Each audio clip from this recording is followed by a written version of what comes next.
اعوذ باللہ من الشیطان اللعین الرجیم بسم اللہ الرحمن الرحیم الحمد للہ وکفا وسلام علی عبادہ الذین اصطفیٰ اللہم صلی علی محمد۔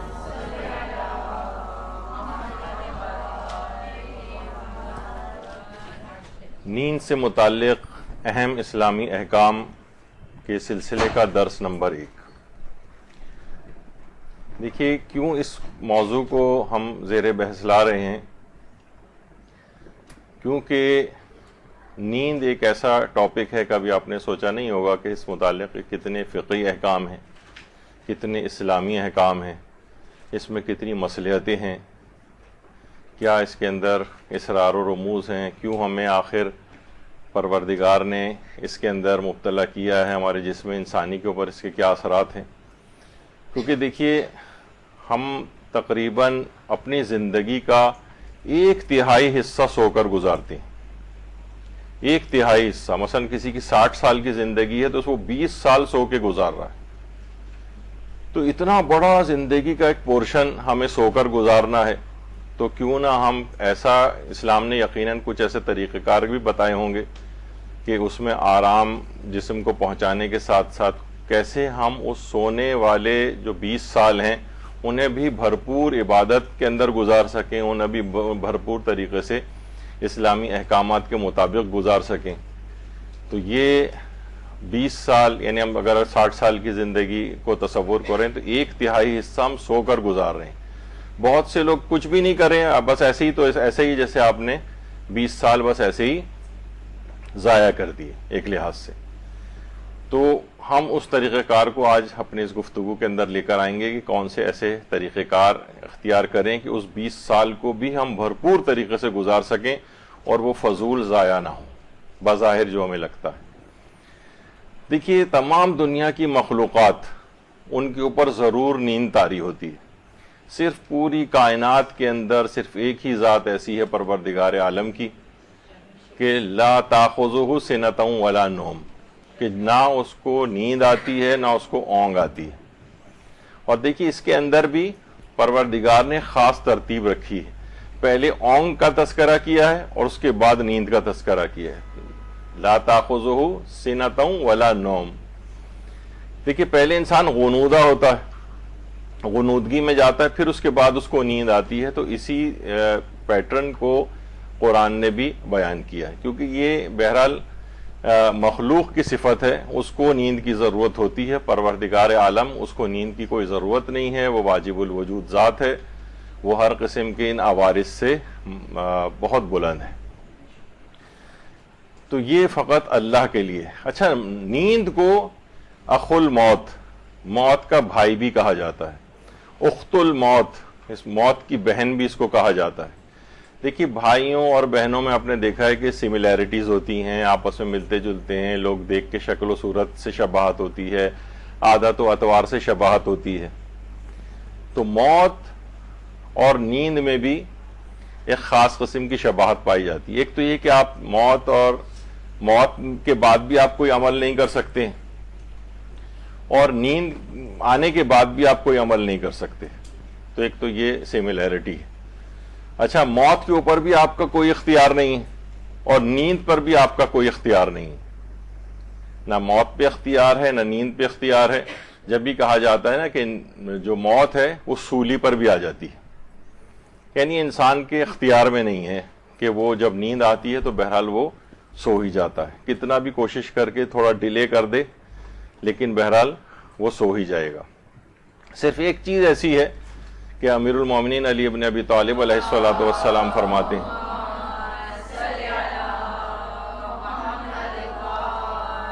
کہ اولاد کے مرنے پر آدمی کو نیند آ جاتی ہے، مگر مال کے چھن جانے پر اسے نیند نہیں آتی۔ تو بعض اوقات یہ مال کی محبت اس قدر بھی اس کے اوپر غالب آ جاتی ہے۔ تو بہرحال انسان جو ہے وہ سولی کے اوپر بھی اس کو جو ہے وہ نیند آ جاتی ہے۔ تو بہت سی احادیث مسلمانوں کی کتابوں میں جو موجود ہیں، اس میں ایک رسول اللہ سے نسبت ہے ایک حدیث کی کہ النوم اخو الموت، موت نیند کا بھائی ہے۔ اچھا، یہ تعبیرات بہت ساری چیزوں کے اندر استعمال ہوئی ہیں۔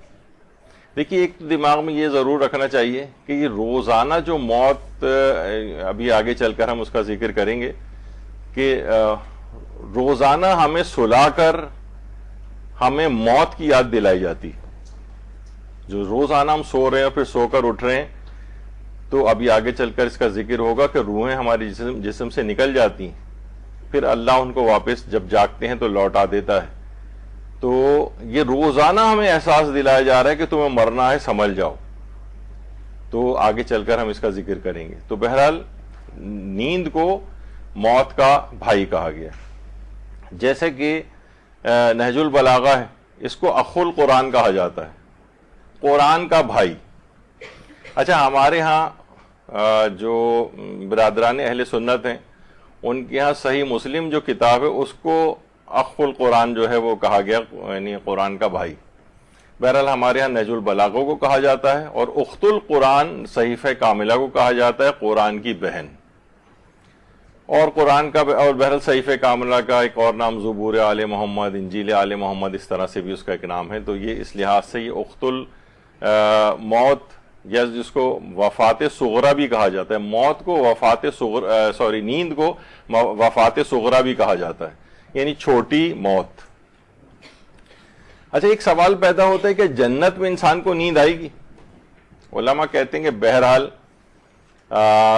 اگر کوئی جنتی چاہے بالفرض کہ مجھے جنت میں جا کر بھی نیند آئے، تو جنت میں کیونکہ ہر خواہش پوری کی جائے گی تو پاسبل تو ہے، لیکن روایات میں یہ بات آئی ہے کہ جنت میں جا کر کوئی شخص بھی اس کی خواہش کرے گا نہیں، کیونکہ جو عوارض ہیں جسم کے یہاں پر اس کے اوپر نیند کی اس کو ضرورت ہوتی ہے. جنت میں تو ہر آن اس کو نئی سے نئی نعمتیں ملیں گی، تو وہاں پر جنت میں نیند کا کوئی سوال نہیں ہے. جب بھی ابھی جو حدیث آپ کے سامنے بیان ہوئی تھی کہ النوم اخو الموت ولا ینام اہل الجنہ، نیند جو ہے وہ موت کی بہن ہے، اور جنتی جو ہیں اہل جنت وہ سوئیں گے نہیں.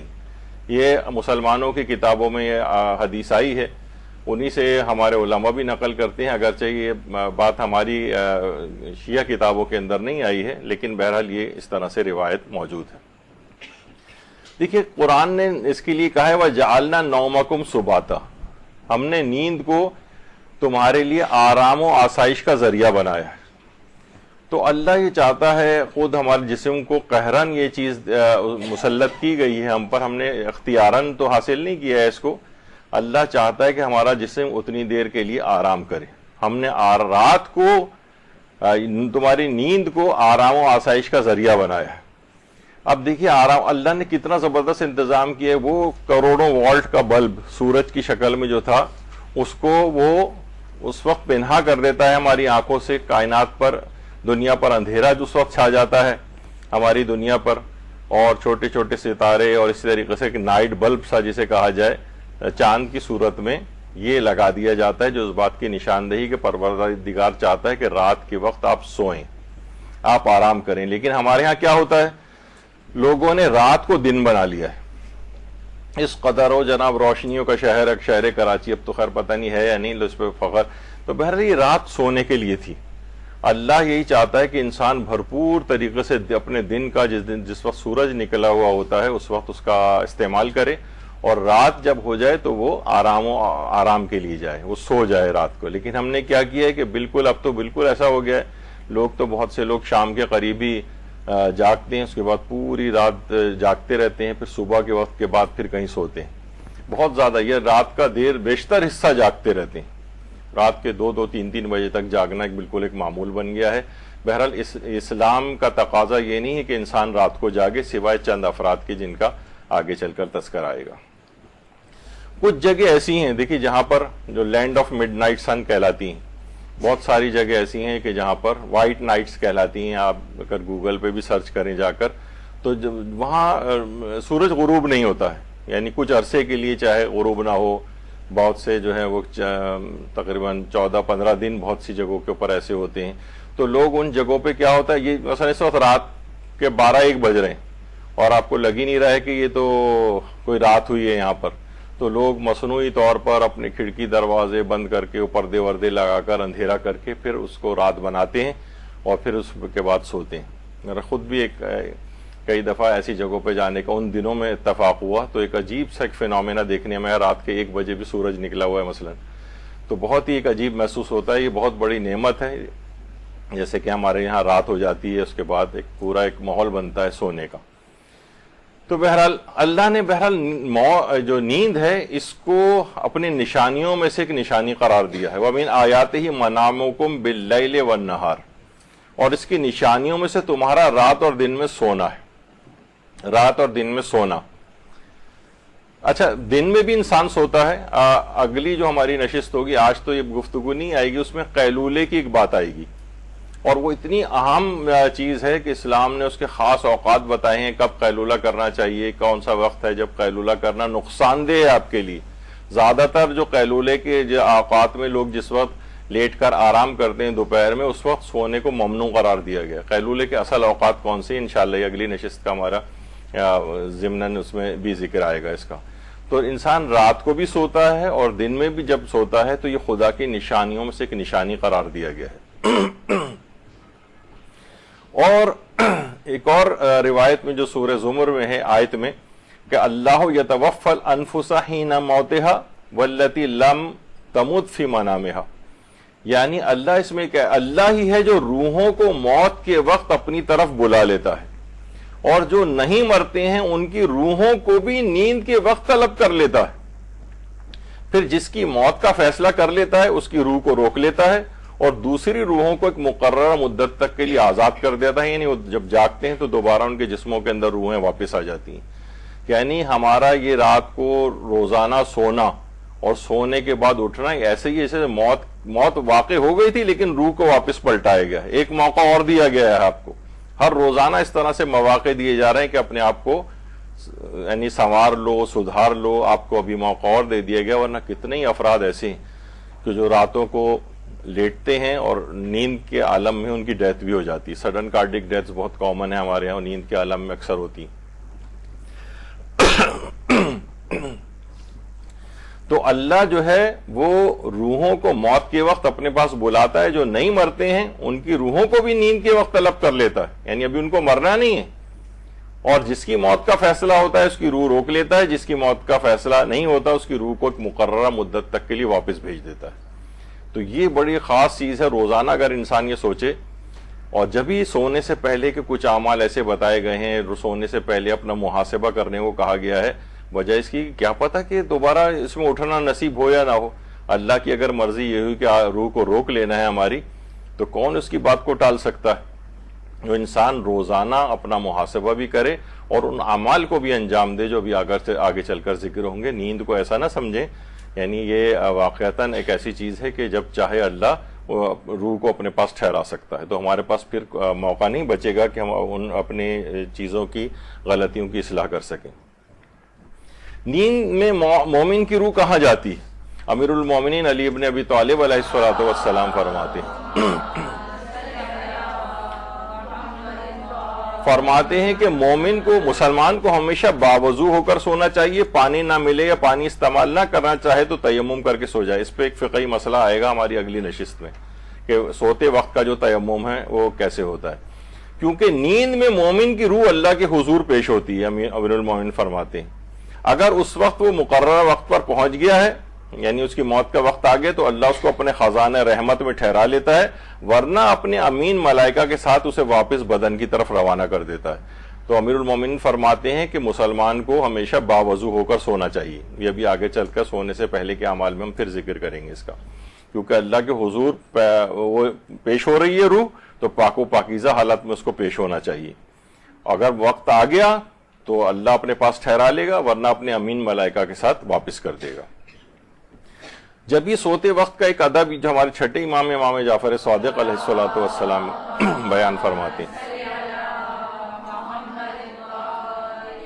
کہ امام فرماتے تھے کہ جب امام سونے کا ارادہ کرتے تھے تو کہتے تھے خدایا اگر تو میری روح کو بدن میں لوٹانے سے روکے تو اس پر رحم کرنا. یعنی اگر موت کا وقت آ گیا اور تو نے اپنے پاس روح کو ٹھہرا لیا تو اس پر رحم کرنا، اور اگر واپس دنیا میں واپس لوٹا دیا تو پھر اس کی حفاظت کرنا. یعنی دونوں صورتوں میں چاہے انسان مر جائے، چاہے انسان اس کے بعد اس کو دوبارہ پروردگار نیند کے بعد دوبارہ زندگی دے، تو دونوں صورتوں میں پروردگار سے دعا ہے کہ مرنے کی صورت میں رحم کرنا اور زندہ رہنے کی صورت میں میری روح کی حفاظت فرمانا.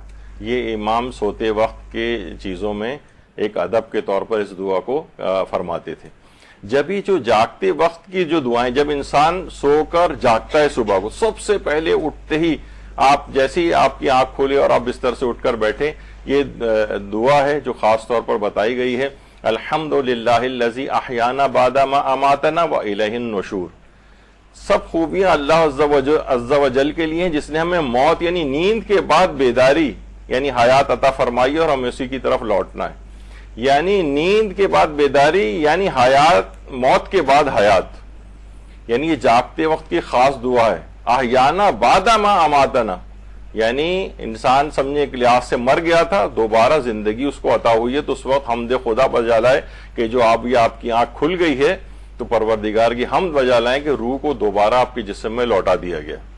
یہ جاگتے وقت کی خاص دعا ہے، مستحبات میں سے ہے. اور حذیفہ نے یہی والی جو روایت ہے مکمل طور پہ یہ کہ رسول اکرم جب بھی اپنے بستر کی طرف جاتے تھے تو اس دعا کو پڑھتے تھے کہ خداوندہ تیرے ہی نام کے ساتھ میں مرتا ہوں اور زندہ ہوتا ہوں. اور جب بیدار ہوتے تھے تو فرماتے تھے اللہ کے لیے حمد ہے جس نے ہمیں مارنے کے بعد زندہ کیا ہے. یعنی یہ خاص ایک دعا ہے، اس کو ہمیشہ یاد رکھنا چاہیے. الحمدللہ الذی احیانا بعد ما اماتنا والیہ النشور. جیسے ہی کبھی آپ الارم کلاک آپ کا بجے، آپ کو اٹھنا ہو، یعنی آپ کی ایسی عادت بن جائے کہ فوراً آپ کو یاد آ جائے کہ مجھے اس موقع پر یہ دعا پڑھنی ہے. یہ خاص طور پر بہت ذکر ہوئی ہے اور اس کو ہمیشہ یاد کرنا چاہیے، بچوں کو بھی یاد کرانا چاہیے تاکہ ہم ہمیشہ کے لیے ان کی عادت بن جائے. اتنی چھوٹی سی دعا ہے، الحمدللہ الذی احیانا بعد ما اماتنا والیہ النشور. تو ہم خدا کی بجا لا رہے ہیں کہ اس نے ہمیں موت کے بعد دوبارہ زندگی عطا کی. دیکھیے جب بھی ہمارے امام زین العابدین علیہ الصلوۃ والسلام فرماتے ہیں کہ دنیا ایک اونگ ہے، یعنی جو اس وقت ہم زندگی گزار رہے ہیں یہ ایک اونگ کی طرح سے، اور آخرت بیداری، اور ہم ان دونوں کے درمیان خواب پریشان. یعنی ہم اس کو بہت بڑا اپنے لیے سمجھتے ہیں، بہت بڑی اچیومنٹ، اور رات دن لوگ دنیا کمانے میں جس اعتبار سے لگے ہوئے، کسی حد تک مطلوب بھی ہے دنیا میں زندگی گزارنے کے لیے، لیکن اپنا سارا ہم و غم دنیا کے اوپر لگا رہے ہیں. بہت سے ایسے ہیں جو بالکل کریٹیکلی ال، اور وہ جو ہیں وہ بھی ابھی تک آخری وقت تک ہم بہت سے سیاستدانوں کو بھی دیکھتے ہیں کہ بہت سے تو ایسے بھی ہیں کہ جو بالکل آخری سٹیجز کے اندر کر رہے تھے، اپنی سانسیں لے رہے تھے، لیکن پھر بھی اس دنیا کی سیاست بازی کے اندر ایسا لگے ہوئے تھے. ہم خواب پریشاں ہیں. یہاں خوابوں کی تعبیروں کے سلسلے میں جب درس ہوئے تھے تو اس میں اضغاث احلام، خواب پریشاں، یہ جو بالکل ہی عجیب سے جو آپ بے تکے بے ڈھنگے اٹھ پٹانگ قسم کے خواب دیکھتی ہیں اس کو اضغاث احلام کہا جاتا ہے. یعنی ہماری حیثیت یعنی دنیا ایک اونگ ہے جس میں ہمیں خواب پریشاں ہیں، اضغاث احلام ہے، یعنی بالکل اوٹ پٹانگ خواب کی طرح سے. اصل جو چیز ہے وہ آخرت ہے، جو کہ اصل بیداری. یعنی امام زین العابدین علیہ السلام فرماتے ہیں دنیا اونگ ہے، آخرت بیداری. تو ہمیشہ انسان کو کوشش کرنی چاہیے کہ اپنی عاقبت کو بخیر کرے، اس کے اوپر اس میں دنیا کے ساتھ ساتھ بھرپور طریقہ کار آخرت کے سلسلے میں لگائے. اور یہ روایت جو ہے یہ حضرت رسول خدا صلی اللہ علیہ وآلہ وسلم، اللہم صلی علی محمد وآل محمد، اور حضرت امیر المومنین علی ابن ابی طالب علیہ الصلوۃ والسلام سے بھی مروی. ان کے لیے بھی درود بھیجیے محمد صلی اللہ.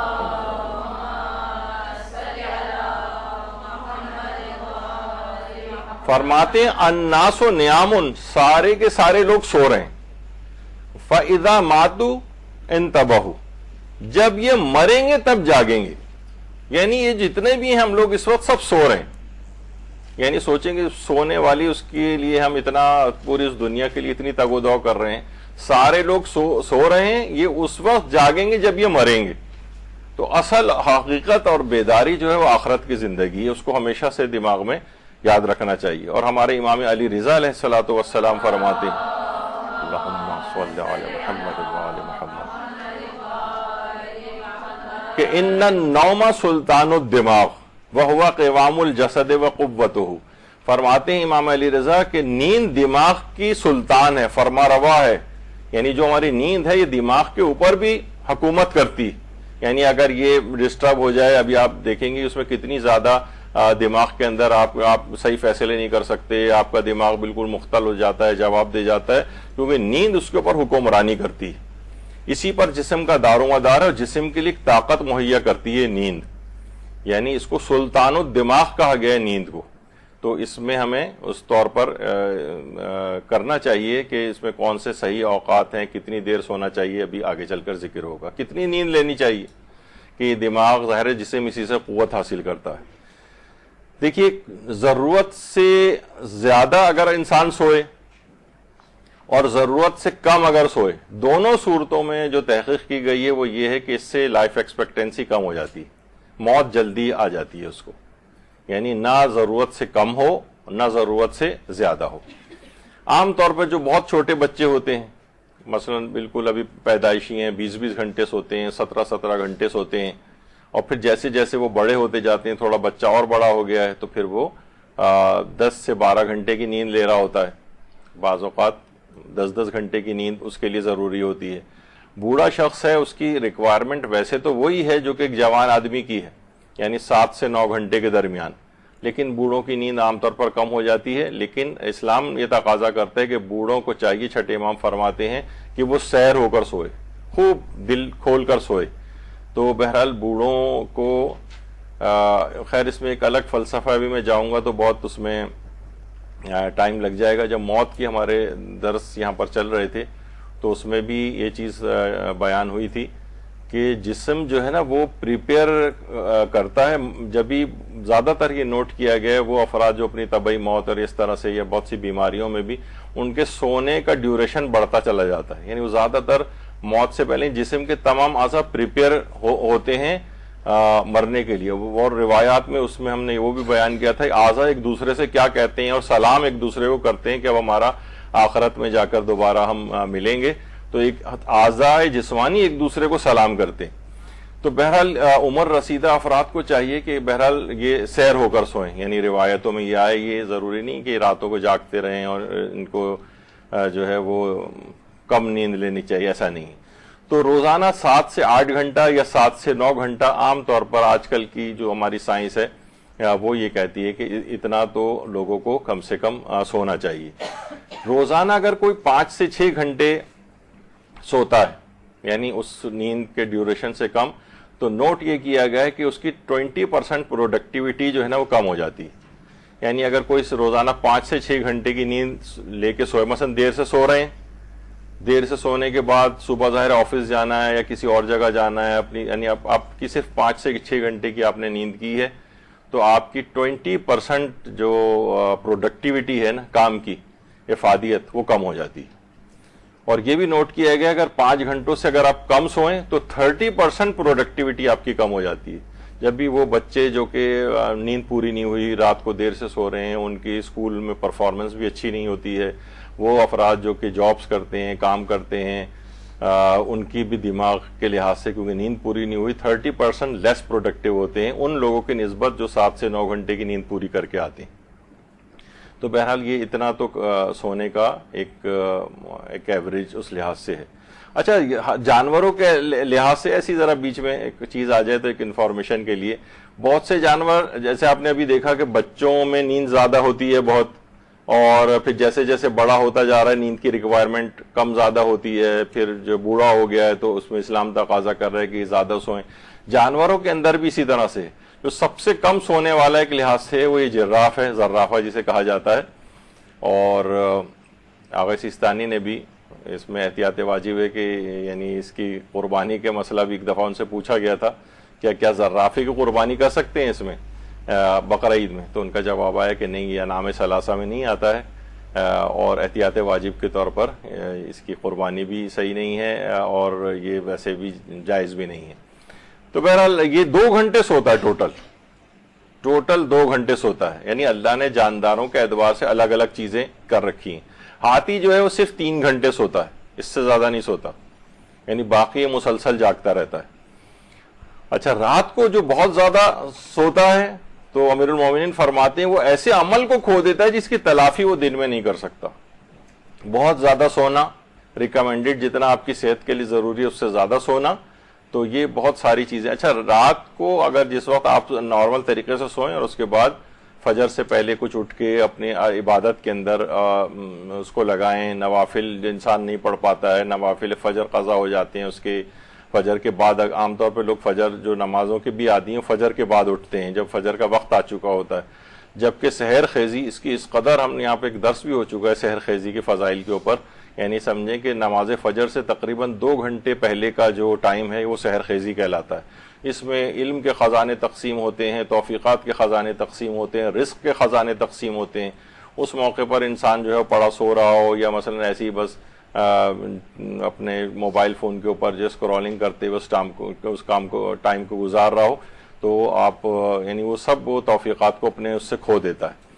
تو رات کو بہت زیادہ سونے کے معنی یہ ہیں کہ یعنی یا تو آپ لیٹ سو رہے ہیں, اپنا نماز شب کے لیے آپ اس کے افضل اوقات میں اٹھ پا رہے ہیں, نہ نوافل کے لیے اٹھ پا رہے ہیں. رات کا وقت کتنا اس کو کیا گیا ہے کہ رات کو انسان کچھ نہ کچھ وقت عبادت کے لیے گزارے, تو اس سے پرہیز کرنا چاہیے. اور 3 کام ایسے ہیں جس میں چھٹے امام فرماتے ہیں کہ اللہ بہت زیادہ ناراض ہوتا ہے. ایک تو رات کو عبادت کے لیے جاگے بغیر دن کو سوتے رہنا, یعنی آپ رات کو عبادت کے لیے نہیں جاگ رہے تھے بلکہ ایسی فسق و فجور, ایسے ہی بس ٹائم پاس کرنا, رشتہ دار آ رہے ہیں, ہلہ گلا ہو رہا ہے, پھر دیر سے سو رہے ہیں اور پھر دن میں بھی سو رہے ہیں. یعنی رات کو عبادت کے لیے نہیں جاگیں, فسق و فجور یا ایسی فضول باتوں کے لیے جاگیں اور دن کو بھی سو رہے ہیں. اس سے اللہ سخت ناراض ہوتا ہے. کسی تعجب و دلیل کے بغیر ہنسنا, یعنی بلا وجہ ہنس رہے ہیں. بہت سی میں نے لڑکیوں اور جو ہیں ایسی بس بیٹھے ہوئے بلا وجہ ہنس رہے ہیں. یعنی کوئی ہنسنے کے لیے بھی کوئی معقول ایک وجہ ہونی چاہیے ہنسنے کے لیے, تو یہ اللہ کو ناپسندیدہ ہے. اور شکم سیری کے باوجود کھانا کھانا, یعنی سخت بھوک لگ رہی ہو پھر انسان کھانا کھائے تو الگ بات ہے. یہاں تو یہ ہوتا ہے کہ بس ہر وقت کچھ نہ کچھ کھانا ہے اور یعنی شکم پیٹ بھرا ہوا ہے پھر بھی کھا رہے ہیں, تو یہ اللہ کو شدید ناپسندیدہ اعمال میں سے. اسی بات کو اس طرح سے بھی کہا گیا ہے کہ اللہ کی ناراضگی 3 خصلتوں میں, بے وقت کی نیند, بغیر پسندیدگی کے ہنسنا اور بھرے ہوئے پیٹ پر کھانا کھانا. یہ اللہ کو شدید ناپسندیدہ چیزیں ہیں. اچھا بہت سی روایات ایسی ہیں جس میں کم سونے کو کہا گیا ہے کہ مثلا امیر المومنین فرماتے ہیں کہ اذا اراد اللہ صلاح عبد الحمہ, یعنی اللہ اگر کسی مومن کی اصلاح کا ارادہ کر لیتا ہے تو 3 چیزوں کا الہام کرتا ہے. قلت الکلام یعنی وہ گفتگو اس کی کم ہو جاتی ہے. اب وہ فضول گفتگو آپ کو کرتا نظر نہیں آئے گا. اگر کسی نے اپنی زبان کو اس طرح کنٹرول رکھا ہوا ہے کہ اس پہ کوئی فضول گفتگو نہیں آتی, اس کا مطلب ہے اللہ اس کی بہتری کی اور اصلاح کا ارادہ کر چکا ہے. دوسری چیز ہے وہ قلت الطعام, اس کی خوراک کم ہو جاتی. اب یہ ہر وقت یعنی اسراف میں بہت سی روایت میں یہ بھی کہا گیا, اسراف میں یہ بھی چیز شامل ہے کہ انسان کا جس چیز کا دل چاہے وہ کھانے لگے. یعنی نہ اس کا کوئی تعلق بھوک سے ہو, بس جو نظر آئی وہاں سے سموسا کوئی نظر آیا تو وہ اس نے کیا, پھر آگے بڑھے, کہیں سے کوئی مٹھائی نظر آئی تو وہ بھی کھاتے ہوئے چلے گئے, کہیں کباب رکھا ہوا نظر آیا تو, یعنی بغیر اس کے, یعنی قلت الطعام, یعنی الہام کرے گا اس کو کہ اس کی خوراک کم ہو جائے گی. اس کا مطلب ہے اللہ اس کی اصلاح کا ارادہ کر چکا ہے. وقلت المنام, اس کی نیند کسی حد تک کم ہو جائے گی. یعنی نیند کم ہونے کے معنی یہ ہیں کہ رات کو جاگ کر یہ کچھ وقت عبادت کے لیے نکالے گا, نماز شب پڑھے گا, نافلہ صبح پڑھے گا, اپنی کچھ قضا نمازیں ہیں ان کو انجام دینے کی کوشش کرے گا. یعنی یہ اللہ اس کی اصلاح کا ارادہ کر چکا ہے. یہ ان 3 افراد, یعنی اس کا کلام کم ہو جائے گا, اس کا طعام کم ہو جائے گا, اس کی نیند کم ہو جائے گی. تو انسان دیکھے کہ واقعتاً اللہ نے اس کی یہ 3 نشانیاں ہیں جس سے پتہ چلتا ہے کہ اللہ نے اس کی اصلاح کا ارادہ کیا ہے یا نہیں کیا ہے. تو یہ روایات کے اندر یہ چیز آئی ہے. اور یہ بھی حضرت امیر نے فرمایا کہ بہت زیادہ نیند اور خوراک نفس کو فاسد اور تباہ کر دیتی اور نقصان کا سبب بنتی. تو بہرحال اچھا, اب بہت سی روایات میں تمہارے 5ویں امام نے کہا کہ حضرت موسیٰ نے بارگاہ رب العزت میں عرض کی کہ تیرے کون سے بندے تجھے سب سے زیادہ منحوس اور ناپسندیدہ لگتے ہیں؟ تو اللہ نے فرمایا جو رات کو مردار بن کر سوتے رہتے ہیں اور دن کو بیکار اور نکمے ہوتے ہیں. یعنی پوری رات زبردست سو کر گزار رہے ہوں, یا رات کا فسق و فجور میں گزار رہے ہیں, آدھا حصہ اور آدھا حصہ سو کر گزار رہے ہیں, اور دن میں پھر ظاہر پڑے بیکاروں کی طرح سے جو ہے وہ نکموں کی طرح سے پڑے سو رہے ہیں.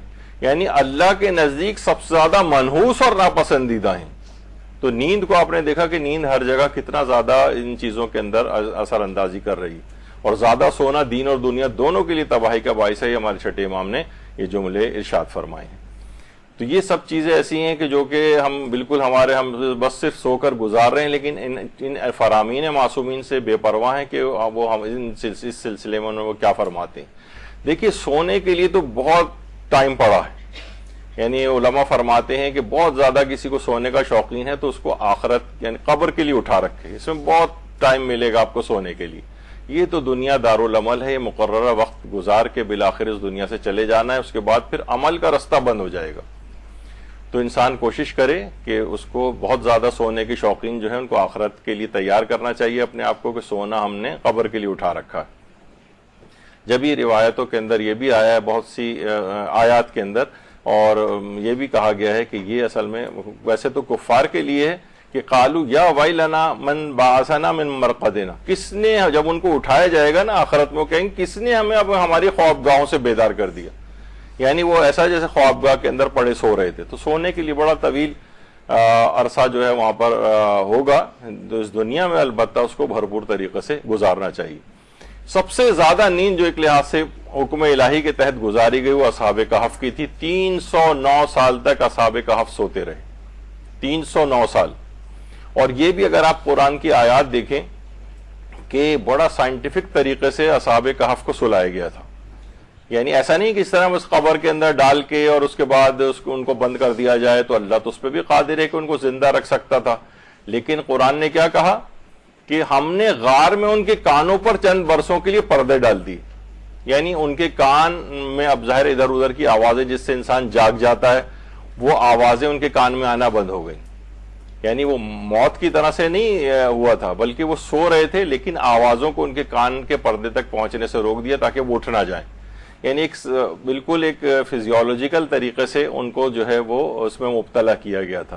پھر فرمایا کہ جب تم دیکھو کہ آفتاب جب طلوع کرتا ہے تو ان کی غار سے داہنی طرف کترا کر نکل جاتا ہے، اور جب ڈوبتا ہے تو بائیں طرف جھک کر نکل جاتا ہے، اور وہ وسیع مقام پر آرام کر رہے ہیں. اصحاب کہف کے لیے کہا گیا.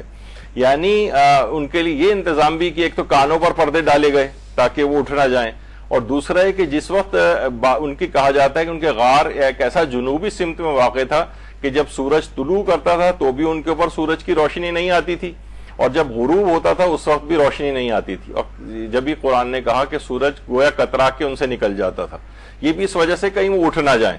اور ایسا بھی نہیں ہے کہ وہ قبر کی طرح کی جگہ تھی، بلکہ کہہ رہے ہیں وہ وسیع مقام پر آرام فرما رہے ہیں، وسیع مقام پر. تو یہ اللہ نے ان کے لیے خصوصی، اور ایک اور خصوصیت کے ساتھ کہ تمہارا یہ خیال ہے کہ وہ جاگ رہے ہیں حالانکہ وہ عالم خواب میں ہیں. اور اس کے بعد کیا ہے، وہ نقلبہم ذات الیمین و ذات الشمال، اور ہم انہیں دائیں بائیں کروٹ بھی بدلوا رہے ہیں. اس کے کیا معنی ہے کہ تاکہ ان کو بیڈ سورس نہ ہونے پائے. یعنی یہ جو ہوتا ہے نا عام طور پہ بہت زیادہ دیر مریض بھی اگر کچھ دن تک بھی بالکل مثلا بے ہوش ہے یا کوما میں ہے کچھ ہے تو اس کو بار بار یا فالج ہوا ہوا ہے تو اس کی کروٹیں بدلواتے ہیں تاکہ بیڈ سورس نہ ہو جائیں.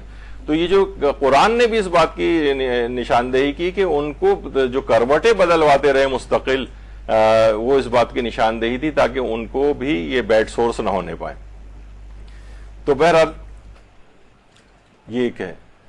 تو یہ مسلسل کروٹیں بھی لیتے تھے، ان کے لیے ہوا کا انتظام بھی تھا، سورج ان کے اوپر آتا نہیں تھا، اور یہ کسی قبر کی طرح پہ بھی نہیں تھے بلکہ ایک بڑے وسیع و عریض جگہ کے اوپر قرآن نے کہا ہے کہ یہ موجود تھی، ایسا کوئی بند جگہ پہ نہیں تھا. اچھا، اصحاب کہف کے غار کے نام سے بہت ساری جگہ تقریباً 3-4 جگہوں کے متعلق کہا جاتا ہے کہ آپ اگر گوگل پہ بھی سرچ کریں تو آپ کو کئی طرح کہیں اردن میں غار کو کہا جاتا ہے یا اصحاب کہف کا غار ہے، کوئی کہتے ہیں کہیں ہے، کوئی کہتے ہیں کہیں، ان میں کوئی بھی اوتھینٹک نہیں ہے.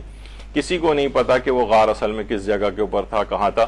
تو بہرحال اصحاب کہف کا جو غار ہے اس کا کوئی پتہ نہیں ہے. وہ جتنے بھی ہیں وہ سب ان اوتھینٹک ہیں اور مختلف، بلکہ ان کی زیارتوں کے لیے بھی لے جایا جاتا ہے ان سب جگہوں پر. 3-4 الگ الگ جگہ ہیں اس کی. تو بہرحال اچھا، لیکن اس کے بعد بھی کہ کتنے ان سے پوچھا جائے کہ وہ کتنے عرصے جو ہے وہاں پر رہے، اور اس طرح ہم نے جب دوبارہ زندہ کیا تاکہ وہ آپس میں ایک دوسرے سے سوال کریں. جب انہیں اٹھایا تو ایک نے کہا کہ تم نے کتنی مدت توقف کیا، تو سب نے کہا کہ 1 دن یا اس سے بھی کم. 309 سال سونے کے بعد جب اٹھے ہیں تو انہوں نے کہا کہ ہم نے یا تو ایک دن سوئیں یا ایک دن سے بھی کم سوئیں.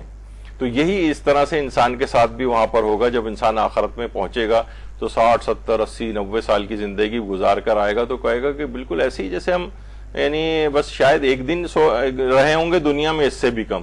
تو یہ اس طرح پچھلا بھی زندگی کا جتنا حصہ گزر گیا آپ کے یعنی خواب و خیال کی طرح سے ہو کر گزر گیا ہے وہ. تو انسان کو چاہیے کہ بہت یہ اپنے وقت کو خاص طور پر اپنے وہ کنٹرول میں کرے اور زیادہ سے زیادہ اس سے کشید کرے، زیادہ سے زیادہ اپنے اعمال کو بہتر بنائے، آخرت کے لیے زیادہ سے زیادہ زیادہ حاصل کرے، کیونکہ ہر گزرتا ہوا لمحہ یہ موت سے قریب کرتا جا رہا ہے. اور روزانہ ہم کو نیند میں ڈال کر دوبارہ اٹھا کے وہ احساس دلایا جاتا ہے کہ تم موت اتنے قریب چھو کر تمہیں گویا گزر گئی، ابھی بھی ٹھیک ہو جاؤ، ابھی بھی ٹھیک ہو جاؤ. تو بہرحال وہ خود انہوں نے کہا کہ 309 سال بعد بھی کہہ رہے ہیں یا تو ایک دن ہم یہاں پر ٹھہرے ہیں، ایک دن سے بھی کم اس نیند کے اس عالم کو. اچھا، بہت سے جاندار ایسے ہیں جو بہت، ابھی آپ نے کم جانور سنا کہ جناب وہ زرافہ صرف 2 گھنٹے سوتا ہے اور ہاتھی 3 گھنٹے سوتا ہے. بہت سے جانور ایسے ہیں جیسے یہ بلی کتنا گھروں میں رہتی ہے، یہ اپنی زندگی کا 2/3 حصہ سو کر گزارتی، 66% سمجھیں زندگی کا سو کر.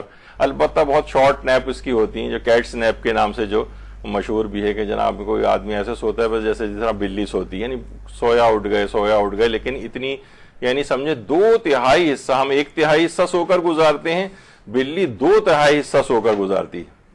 اسی طریقے سے مثلا چیتا ہے، یہ 17 گھنٹے جو ہے یہ سوتا ہے. اسی طریقے سے مثلا یہ بیٹ جس کو چمگادڑ، اس کو جو ہے یہ تقریباً 20 گھنٹہ سوتی چمگادڑ، وہ بھی الٹی لٹک کر. تو 20 گھنٹہ سوتی ہے. اور پوری دنیا میں سب سے زیادہ سونے والا جانور جو ہے وہ کوآلا ہے، جو کہ 22 گھنٹے سوتا ہے. ہم نے انسانوں میں بہت سے کوآلا نما افراد دیکھے جو بہت زیادہ سوتے ہیں. تو بہرحال یہ سمجھے جو سب سے زیادہ سونے والا جانور 22 گھنٹے سوتا ہے. تو بہرحال اس طرح سے. اچھا، اب کچھ فقہی احکام بھی اس کے بیان ہو جائیں. فقہی احکام اگرچہ آج ذرا ہم کم بیان کریں گے، اگلی کلاس میں جو ہے وہ اور زیادہ آئیں گے کہ کس طرح کی نیند یا اونگ سے وضو ٹوٹ جاتا ہے. کس طرح کی نیند. اس کا معیار یہ ہے کہ کان سننا بند کر دیں اور آنکھیں دیکھنا بند کر دیں. یہ دونوں جب دیکھنا بند کر دیتے ہیں، کان سننا بند کر دیتے ہیں، آنکھیں دیکھنا بند کر دیتی ہیں، تو اس سے بھی وضو ٹوٹ جاتا ہے. یعنی اس طرح کی نیند یا اونگ بھی اگر کسی کو آ جائے، اونگ آ گئی ہے چاہے 1-2 سیکنڈ ہی کے لیے کیوں نہ ہو، لیکن کان نہیں سن رہے تھے، آنکھیں نہیں دیکھ رہی تھیں، تو اس کا وضو ٹوٹ جائے گا. لیکن اگر کان سن رہے ہوں اور آنکھیں دیکھنا بند کر دیں لیکن کان سن رہے ہوں تو وضو نہیں ٹوٹتا ہے. یعنی آنکھیں دیکھنا بند کر دیا لیکن کانوں میں ابھی تک آواز جا رہی ہے. تو تقریباً جیسے ہمارے ایک عزیز بھی تھے جو کہ سمجھے ایک پری کوما ٹائپ کی ایک سٹیج میں جو ہے وہ چلے گئے تھے. تو میں نے ایک دفعہ ان سے ویسے ہی پوچھا تھا کہ آپ اتنا دن جو ہے اس طرح کی اس میں رہے ہیں. تو انہوں نے خود مجھے بتایا کہ مجھے آوازیں لیکن لوگوں کی آ رہی ہوتی تھیں، لیکن ہمارے لحاظ سے ایسے تھے جیسے بے ہوش پڑے ہوئے ہیں. کوئی ان کو کسی طرح کے جو ہم کمیونیکیشن جو ہوتی ہے ان سے وہ کسی چیز کو رسپونڈ نہیں کر رہے تھے.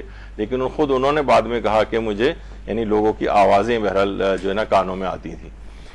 تو یعنی اگر کان اور آنکھیں دونوں دیکھنا بند کر دیں تو وضو ٹوٹ ہی جاتا ہے. لیکن اگر آنکھیں دیکھنا بند کر دیں لیکن کان سن رہے ہوں تو وضو نہیں ٹوٹتا. وضو کو سمجھیں گے ابھی بھی باقی ہے، اس سے آپ اپنی نمازیں بھی پڑھ سکتے ہیں. اچھا، وضو کرنے کے بعد یہ ہوتا ہے کہ مثلا وضو ہم نے کر لیا، اس کے بعد شک ہونے لگا کہ نیند آئی یا نہیں آئی. بعض اوقات ہوتا ہے کہ ایسی جھونکا سا آیا ہمیں اور ہمیں اب یعنی یقین نہیں ہے کہ پتہ نہیں ہمارے کانوں نے سننا بند کیا تھا یا نہیں کیا تھا. آنکھیں تو چلیں دیکھنا بند کر دیا تھا، لیکن یہ تھا کہ پتہ نہیں اس دوران ہمارے کانوں نے سننا چھوڑا تھا یا نہیں چھوڑا تھا. تو اگر ایسا کوئی شک ہے اور تو پھر اس صورت میں یہی سمجھا جائے گا کہ وضو باقی ہے، وضو کو برقرار سمجھا جائے گا اور آپ نمازیں پڑھ سکتے. تو عام طور پر ایک دفعہ یہاں پر ہوا بھی تھا ایک لیکچر. اچھا، اس کے اندر جو ہے وہ مثلا ریاح خارج ہونے سے بھی جو ہے وہ وضو ٹوٹ جاتا ہے. یا بہت سے لوگ جو ہوتے ہیں عام طور پر زیارات یا عمرے اور حج کے لیے جاتے ہیں، تو بس میں ظاہر ہے کہ وہاں سونے جاگنے کے ٹائمنگ بڑے ڈسٹرب ہو جاتے ہیں. اور آدمی کے جو ہے وہ مثلا بس میں بیٹھ کے جا رہے ہیں، ایئر کنڈیشن بس ہے، اور پھر اترے ہیں، پھر عمرے کے لیے مسجد الحرام میں داخل ہو رہے ہیں، اکثر کے ساتھ ایسا ہوتا ہے کہ ایک دم سے جھونکا ان کو نیند کا آیا اور ایسا بس اس میں وہ ایسا غنودہ ہوئے کہ کانوں نے سننا چھوڑ دیا. تو ان کو پھر وہاں جا کر جو بھی علماء ہیں وہ کہتے ہیں مسجد الحرام میں اندر داخل ہونے سے پہلے، کیونکہ واجب طواف ان کو کرنا ہے حج یا عمرے کا، تو ان کو یہ کہتے ہیں کہ جن افراد کا بھی اگر ایسا کچھ ہو گیا ہے تو جائیں، ابھی بھی ٹائم ہے، وضو کر کے آ جائیں. کیونکہ ایک خاتون ایسا میں نے کیس بتایا بھی تھا جو حج کر کے واپس بھی آ گئی تھیں، تو انہوں نے کہا کہ ان کی تو خیر ریحا کا مسئلہ تھا، انہوں نے پھر شرما حضوری میں لوگوں کو بتایا ہی نہیں، واجب طواف بھی کر لیا، بعد میں بھی اس کو صحیح نہیں کیا، اور پاکستان جب واپس آ گئے تو پتہ چلا ان کا حج ہی باطل ہو گیا، اور اس کے بعد اگلے سالوں میں انہیں پھر دوبارہ کروانا پڑا. تو وہ تو خیر اس لحاظ سے تھا، اور لیکن لوگوں کے ریحا کے لحاظ سے تھا، لیکن نیند کے اعتبار سے بھی یہ بہت ہوتا ہے وہاں پر کہ آدمی کو ایک دم سے جھونکا آ گیا ایسا کہ کانوں نے سننا بند کر دیا چند سیکنڈ کے لیے بھی، تو وضو ٹوٹ گیا اس کا. اب وضو کرے اور پھر اس کے بعد طواف شروع کرے. تو لیکن اگر یہ شک ہے کہ پتہ نہیں میرے کانوں نے سننا چھوڑا تھا یا نہیں چھوڑا تھا، بعض اوقات ایک ایسی شک سا ہوتا ہے، تو پھر انسان شک کا فائدہ اپنے آپ کو دے سکتا ہے کہ نہیں، وہ یہی سمجھے کہ میرا وضو اب بھی برقرار ہے. یعنی وہ ایسی نیند یا اونگ اس کو نہیں آئی کہ جس سے کیونکہ یقین ہو جائے کہ ہاں ایسی اونگ یا نیند آئی کہ کانوں نے سننا چھوڑ دیا تھا، تو پھر تو اس کو دوبارہ وضو کرنا پڑے گا، ورنہ ضرورت نہیں ہے. اچھا، اگر فجر کی نماز قضا ہونے کا امکان ہو تو کیا جاگتے رہنا واجب ہے آپ کے لیے؟ بس مثلا ہم سوئی 3 بجے رہے ہیں، 4 بجے رہے ہیں، اور مثلا تقریباً 5 ساڑھے 5 بجے بالفرض اگر جو ہے وہ فجر کا وقت ہے. اب ہمیں پتہ ہے کہ اگر ہم اس وقت اگر سوئے تو تقریباً ناممکن ہے کہ میں 1-1.5 گھنٹے بعد میں فجر کے لیے اٹھ سکوں، تو کیا واجب ہے کہ ہم جاگتے رہیں؟ دیکھیے، ایک ہمارے مجتہد گزرے ہیں آیت اللہ گل پائیگانی، وہ فرماتے تھے کہ نہیں، پھر جاگتے رہنا واجب ہے آپ کے لیے. اب مجھے یہ یاد نہیں کہ احتیاط واجب تھی یا فتویٰ تھا، بہرحال ان کی تقلید میں بھی رہ چکے ہیں. تو آیت اللہ گل پائیگانی جو ہے ان کا صرف یہ نظریہ تھا، کہتے تھے نہیں، جاگتے رہنا ہی واجب ہے پھر آپ کے لیے، کیونکہ آپ کو یقین یا اطمینان ہے کہ میں تو اٹھ ہی نہیں سکوں گا. تو کسی بھی طرح پانی وانی منہ پہ ڈالو، جیسے بھی مرضی آئے جاگو، لیکن جاگو، ورنہ نماز فجر جیسی عظیم عبادت جو ہے وہ قضا ہو جائے گی. ایک دفعہ میں نے بتایا بھی تھا، بہت سے ہم سے تو خیر تقاضا نہیں ہے، لیکن آیت اللہ شیخ حسن علی نخودی کی اصفہانی فرماتے ہیں کہ صرف ایک مرتبہ زندگی میں میری نماز فجر قضا ہوئی تھی اور میرا بیٹا فوت ہو گیا تھا. یعنی اللہ نے بہرحال کہ کیوں، یعنی جو جن کے رتبے ہیں سیوا، ان کو سیوا مشکل ہے، یعنی ان کے لیے واقعی بہت مسائل یہ ہوتے ہیں کہ ہم سے تو ایسا تقاضا نہیں ہے، کتنی نمازیں قضا ہو جاتی ہیں، لیکن کچھ نہ کچھ دنیاوی زندگی میں ایک نقصان ہوتا ہے. تو بہرحال آقا سیستانی سے جب یہ بات پوچھی گئی کہ نماز فجر اگر قضا ہونے کا امکان ہو تو کیا جاگتے رہنا واجب ہے، تو ان کا جواب یہ آیا کہ جاگتے رہنا واجب تو نہیں ہے، لیکن ہر ممکن کوشش کرنی ہوگی کہ آپ نماز فجر کے لیے اٹھ جائیں. اب آپ یہ کسی سے کہہ بھی سکتے ہیں، کسی کی ذمہ داری بھی لگا سکتے ہیں کہ مجھے لازمی جو ہے وہ اٹھا دینا. یا ہمارے ایک دوست جو تھے وہ اسی طریقے سے کرتے تھے، وہ انہوں نے ایک الارم کلاک لیا ہوا تھا اور اس کو ایک پنجرے میں رکھا ہوا تھا، اور اس کے بعد اس کی چابی جو ہے لاک کی وہ کسی دوسری جگہ پہ کہیں رکھی ہوئی تھی کہ جب پہلے الارم کلاک بجے گا تو یہ اس کو بند نہیں کر سکیں گے. یہ تو اس میں یعنی انگلی ڈال کے بھی بند کرنا ممکن نہیں تھا جو انہوں نے پنجرا لیا ہوا تھا، اور پھر وہ جب چابی لا کے اسے کھولیں گے اور اس کو بند کریں گے تب تک نیند اڑ چکی ہوگی. اور یہ والا نہیں جو یہ میوزیکل ہے جو اور سلا دیتے ہیں آپ کو، جو ہمارے موبائل فونز وغیرہ کے اندر، وہ بالکل زبردست خطرناک آواز والے الارم کلاک لے کے رکھیں اپنے پاس، جو آپ کو ٹرن کر کی جو آواز پہلے زمانے میں آیا کرتی تھی، جو واقعی سب کو اٹھا دیتے. تو بہت سارے لوگ اس طرح سے ہیں. خود میرے ایک عزیز رشتہ دار تھے، تو وہ حتیٰ کہ اپنے شادی شدہ بیٹوں تک کے سلسلے میں جو الگ الگ اوپر کے نیچے فلورز میں رہتے تھے، انہوں نے خاص قسم کی بیلز لگائی ہوئی تھیں بہت تیز آواز میں، جو فجر کے وقت ایک ساتھ جو ہے نا سب کو جب تک وہ بجتی رہتی ہیں جب تک وہ اٹھ کے پورا انہیں اطمینان نہیں ہو جاتا تھا کہ نماز فجر کے لیے اٹھ گئے. تو بعض اوقات اس طرح سے بھی ہوتا ہے کہ انسان جو ہے وہ بڑا لوگوں کو اس کے طور پر کرنے کے لیے، تو یہ اس قسم کی چیز بھی کوئی بھی ایسا اقدام آپ کو کرنا پڑے گا. فرماتے ہیں واجب تو نہیں ہے آپ کے لیے کہ آپ نماز فجر تک جاگتے رہیں، لیکن آپ کے لیے پھر اتنا ضروری ہو جائے گا کہ ہر ممکن کوشش کرنی پڑے گی کہ آپ نماز فجر کے لیے اٹھیں گے. اپنے آپ کو آپ ایج نہیں دے سکتے بھائی سویا تو اب نہیں اٹھ سکوں گا. آپ نے کسی کو کہا، آپ نے کوئی ایسا الارم کلاک لگایا بعض اوقات بہت سے ایسے آپ اپنے عزیز دوست رشتہ داروں کو بھی کہہ سکتی ہیں, سہیلیوں کو بھی کہہ سکتی ہیں کہ تم اس موقع پر جب اٹھو ایک دوسرے کی مدد کریں کہ نماز فجر کے لیے اٹھو تو مجھے ضرور جگا دیا کرو. گھر میں جو ایسے فرد جو پابند ہوں ان کو آپ کہہ سکتے ہیں. تو بہرحال ایک فقہی حکم یہ ہے کہ واجب تو نہیں ہے کہ جاگتے رہیں, لیکن ہر ممکن کوشش کرنی پڑے گی کہ آپ نماز فجر کے لیے اٹھ سکیں. کچھ مراجع ہیں جیسے میں نے آیت اللہ گلپائیگانی کا حوالہ دیا جو کہتے تھے جاگتے رہو. پھر کیا دیگر سوتے ہوئے لوگوں کو بھی جگانا واجب ہوتا ہے؟ مثلا ہم تو اٹھ گئے فجر کی نماز میں, اب ہمارے بہنیں ہیں, بھائی ہیں اور افراد ہیں, کیا ان کو بھی اٹھائیں؟ اس میں ہمارے استاد محترم بیان کرتے تھے, وہ کہتے تھے وہ افراد کہ جو آپ سے مثلا کہہ کے سوئیں بھائی میں, جو آپ کو پتا کہ نہیں یہ تو ان کو نماز فجر قضا کرنی, وہ کہتے تھے کہ ان کو تو اٹھانا واجب ہے. اور جو پابند ہے نماز کا, جو اٹھتا ہی ہے, جو آج کسی وجہ سے سوتا رہ گیا, نیند زیادہ تھی, الارم کلاک بند کر کے سو گیا نیند میں, وہ فرماتے تھے ان کو اٹھانا واجب نہیں ہے. جو پابند نماز ہیں ان کو اٹھانا واجب نہیں ہے, جو کہہ کے سویا ہے کہ مجھے نہیں اٹھائیے گا میں سو رہا ہوں, اس کو اٹھانا واجب ہے. بالکل الٹا مسئلہ ہے.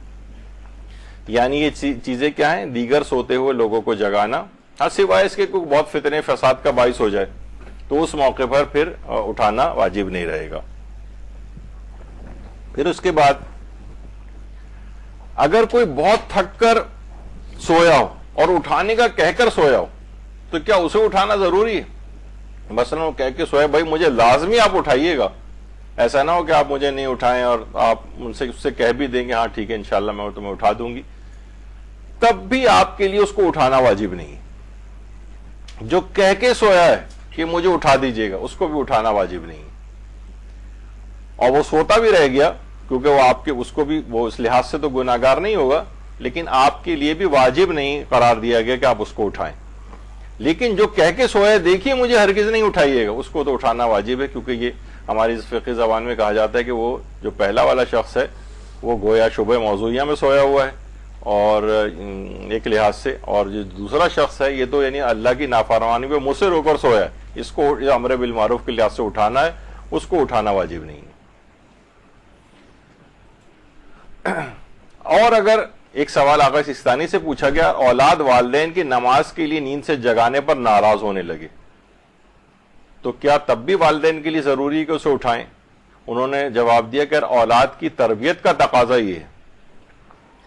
دیکھیے بعض اوقات ہوتا ہے نا کہ ہم ایک دو دفعہ کے ان کے کسی ری ایکشن پر ایک حتمی نتیجہ قائم کر لیتے ہیں, بھائی یہ ناراض ہوگا یا ناراض ہوگی, ایک دفعہ ناراض ہوگی, دو دفعہ ناراض ہوگی, تیسری دفعہ اس کو خیال آ جائے گا.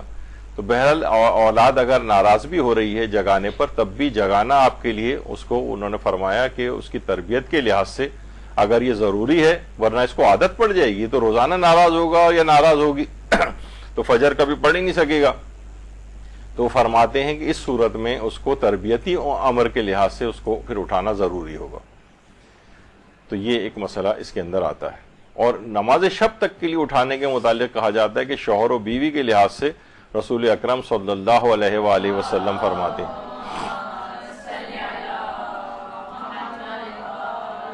کہ اس مرد پر بھی خدا کی رحمت ہے جو نماز شب کے لیے بیدار ہوتا ہے اور اپنی زوجہ کو بیدار کرتا ہے تاکہ وہ بھی نماز شب پڑھ سکے, اور بیدار نہ ہو تو اس کے چہروں پر پانی کے چیٹے مار کر بیدار کرے.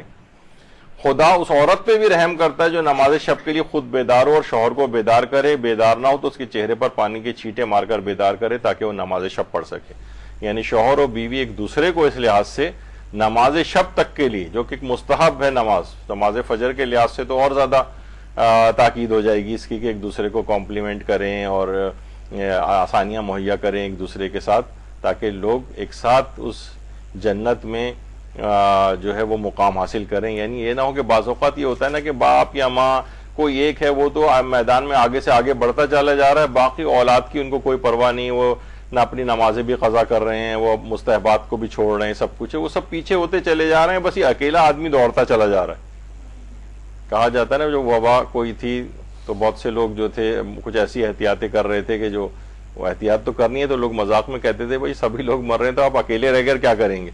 تو یعنی آپ اکیلے ہی دوڑتے چلے جا رہے ہیں, سولو فلائٹ آپ نے لی ہوئی ہے کہ عالم آخرت میں اکیلے آپ بس آپ پہنچ جائیں, اور باقی جو ہے لوگ اس طرح سے پیچھے رہ جائیں، تو گھر والوں کو بھی ساتھ لینا چاہیے روحانیت میں بھی، یہ نہ ہو کہ آپ اکیلے آگے بڑھ جائیں اور وہ پیچھے رہ جائیں۔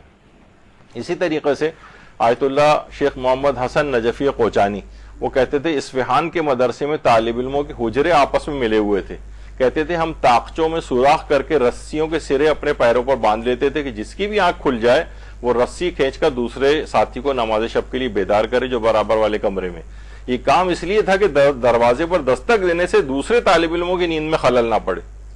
یعنی بعض اوقات ہوتا ہے نا کہ اٹھنے کے الگ الگ ٹائمنگز ہیں، نماز شب مستحب ہے، ممکن ہے کوئی روم میٹ ان کا جو ہے نہیں پڑھنا چاہ رہا ہو، لیکن آپ نے کیونکہ آپ نماز شب کے لیے اٹھے ہیں تو اس وقت انسان وہ ایسا شور مچانا شروع کر دیتا ہے اور کہ بس جناب آپ ہی بس اکیلے ایک مومن دنیا کے اندر ہیں اور باقی سارے فاسق و فاجر ہیں پڑے جو سو رہے ہیں۔ یہ والا تاثر نہیں ہونا چاہیے۔ یعنی وہ کہتے تھے کہ ہم نے آپس میں سوراخ کر کے کمروں میں ایک رسی تھی پاؤں میں باندھتے تھے اور اس کو کھینچ کے ایک دوسرے کو بیدار کرتے تھے تاکہ دوسرے طالب علم اس لحاظ سے ڈسٹرب نہ ہو۔ تو یہ کیا ہے، نماز شب کے لیے اٹھا رہے ہیں، نیند سے اٹھا رہے ہیں اس کو، تاکہ اس عالم آخرت کی طرف سب ایک ساتھ آگے بڑھیں۔ امام خمینی کے لیے بھی کہا جاتا ہے کہ رات کے 3 بجے جلاوطنی کے زمانے میں بھی رات کے 3 بجے بیدار ہو جاتے تھے اور عبادت میں مشغول ہوتے تھے۔ ہمارے علماء کا بھی اب طریقہ کار دیکھیں۔ اور جب انقلاب کے بعد پہلی مرتبہ فرانس سے تہران آ رہے تھے تو رات گئے تمام افراد جہاز میں سو رہے تھے، فقط امام خمینی نماز شب پڑھنے میں مشغول تھے۔ جہاز کے اندر ایک اکیلا شخص اس وقت نماز شب پڑھ رہا تھا اور وہ امام خمینی تھے۔ یہ ان کی اس جہاز کی تصویر ہے جب وہاں سے فرانس سے تہران انقلاب کے بعد آ رہے تھے۔ تو یہ سب چیزیں ایسی ہیں، ہر وقت تیار رہتے تھے۔ رات کے وقت بھی جب کبھی نماز شب کے لیے اٹھتے تھے تو یہ نہیں کہ وہ سب کو اس طرح سے شور ہنگامہ مچائیں، بلکہ اس میں ملتا ہے ان کے واقعات میں کہ وہ نل جس میں سے پانی سے وضو کرتے تھے اس کے اوپر ایک کپڑا باندھا ہوا تھا، انہوں نے بڑا سا کپڑا، تاکہ وہ آواز کم سے کم اس کی پانی گرنے کی بھی لوگوں کو نہ آئے کہ جس سے ان کی آنکھ کھلے، اور بہت خاموشی کے ساتھ وہ کرتے تھے، بلکہ لائٹ بھی نہیں جلاتے تھے، ہاتھ میں ایک ٹارچ رکھی ہوتی تھی، ٹارچ کی مدد سے وہ اس جگہ تک پہنچتے تھے وضو کرنے کے لیے۔ یہ نہیں کہ لائٹیں جلا رہے ہیں تو اور لوگوں تک بھی وہ اس کی روشنی سے ان کی بھی آنکھیں کھل رہی ہیں وغیرہ۔ تو یہ امام خمینی کا اس لحاظ سے ایک بڑا ایک طریقہ کار تھا۔ اچھا، اب ایک لوگ سوال پوچھتے ہیں کہ نماز شب پڑھنے کے لیے کیا رات کو سونا ضروری ہے؟ بہت سے کہتے ہیں کہ سونا ضروری ہے۔ تو خیر، نماز شب پڑھنے کے لیے رات کے وقت کچھ سونا بہتر تو ہے کہ آپ سو کر اٹھیں پھر نماز شب پڑھیں، لیکن ایسا نماز شب کے لیے کوئی حکم نہیں ہے۔ لوگ کہتے ہیں بھائی کیونکہ ہم سوئے نہیں ہیں تو پھر تو نماز شب بھی ایک لحاظ سے کیونکہ حکم ہے نماز شب کچھ وقت سونے کے بعد پڑھی جائے، تو اگر ہم سوئے نہیں ہیں تو ابھی ہم کیوں پڑھیں؟ جبکہ ایسا کچھ نہیں ہے۔ نماز شب پڑھنے کے لیے رات کو کچھ وقت سونا بہتر تو ہے اور اس کے بعد نماز شب پڑھے، لیکن ایسا ضروری نہیں ہے، اور بغیر سوئے بھی انسان نماز شب کو ادا کر سکتا چاہے وہ جاگی کیوں نہ رہو مسلسل۔ تو یہ بہت سے لوگوں کے دماغ میں ایک مسکنسیپشن تھا، تو وہ بھی آپ کے سامنے آیا۔ رات کو یہ آیت اللہ خوش وقت، ان کا میں نے پچھلی دفعہ بھی ذکر کیا تھا، یہ آیت اللہ خامنئی کے وہ تھے سمدھی، ان کا انتقال ہو گیا تھا عمرے پر جب وہاں تشریف لے گئے تھے۔ یہ فرماتے تھے لوگوں کی نماز فجر قضا ہونے کی 3 وجوہات ہیں۔ نمبر 1، رات کو کھانے میں چکنی غذاؤں کا استعمال، اس کی وجہ سے ان کی نماز سے فجر قضا ہوتی ہے، نماز شب کو نہیں اٹھ سکتے۔ رات کو زیادہ ٹی وی دیکھنا، اس سے بھی ان کی، یا بھی آگے چل کر یہ آئے گا کہ جتنے بھی یہ فلیش لائٹس جس کے اندر بھی ہوتی ہیں، یہ آپ کے کتنی نیند کو متاثر کرتی ہیں، حتیٰ کہ یہ جو آپ کے موبائل فون وغیرہ بھی آپ کے بالکل سرہانے نہیں ہونے چاہیے، اور رات کو بالکل اس کے اوپر بھی دیکھتے دیکھتے آپ نہ سونے کی کوشش کریں کیونکہ وہ آپ کی نیند اور اڑائے گا وہ۔ تو رات کو اور تیسرا ہے رات کو دیر سے سونا۔ ان 3 وجوہات کی وہ فرماتے تھے ان کی اگر مخالفت کریں تو آپ نماز فجر کو قضا ہونے سے بچا سکتے ہیں۔ رات کے وقت چکنی غذاؤں کا استعمال نہ کریں، زیادہ ٹی وی نہ دیکھیں، جلد سوئیں، تو پھر آپ نماز فجر کے لیے اٹھ سکیں گے، ورنہ تینوں میں سے کوئی نہ کوئی وجہ آپ کی نماز فجر کو قضا کروائے گی۔ رات کو جلدی سونا یقینی کیسے بنائیں؟ کیسے بنائیں؟ یہ لوگ کہتے ہیں بھائی کیا کریں، نیند ہی نہیں آتی ہے، ایسا ماحول ہی نہیں بنتا ہے گھر کا۔ تو دیکھیے، ایک تو چیز ہے کہ وہ افراد کے جو کہ عام طور پر، ایک تو یہ کہ فوراً آپ ٹرینکولائزرز کھانے شروع کر دیں، اور یہ والا طریقہ کار نہیں، بلکہ کچھ ایسے طریقہ کار بھی ہیں کہ اگر آپ ایک ہاٹ شاور اگر لے لیں تو یہ آپ کو جلد سونے میں بہت مدد دے گا۔ اور اس کے بعد اس ہاٹ شاور یعنی کوئی نیم گرم پانی سے اگر انسان نہا لے، اور دوسری چیز یہ ہے کہ نیم گرم اگر دودھ اگر وہ پی لے، اس میں ٹرپٹوفین ہوتا ہے، میلاٹونین ہوتا ہے، جو کہ رات کو سونے میں آپ کو بہت مدد دیتا ہے. اور یہ بالکل یہ کوئی ٹوٹکے کے طور پر نہیں ہے، یعنی یہ میڈیکل میں آپ کو بتا رہا ہوں. اگر ایک ہاٹ شاور ایک لے لیا جائے اور اس کے بعد ایک گلاس نیم گرم دودھ اگر پی لیا جائے تو بہت آسانی کے ساتھ نیند آتی. یہ دو چیزیں اگر کوئی انسان کرے تو اس لحاظ سے یہ دونوں چیزیں کافی. اور اس کے اندر اگر وہ چاہے تو مثلا اس میں وہ بھی ملا سکتا ہے، شہد وغیرہ بھی ملا سکتا ہے، اس سے بلڈ گلوکوز کے لیول بھی ذرا اس کے بہتر رہتے ہیں رات کے وقت. تو یہ چیز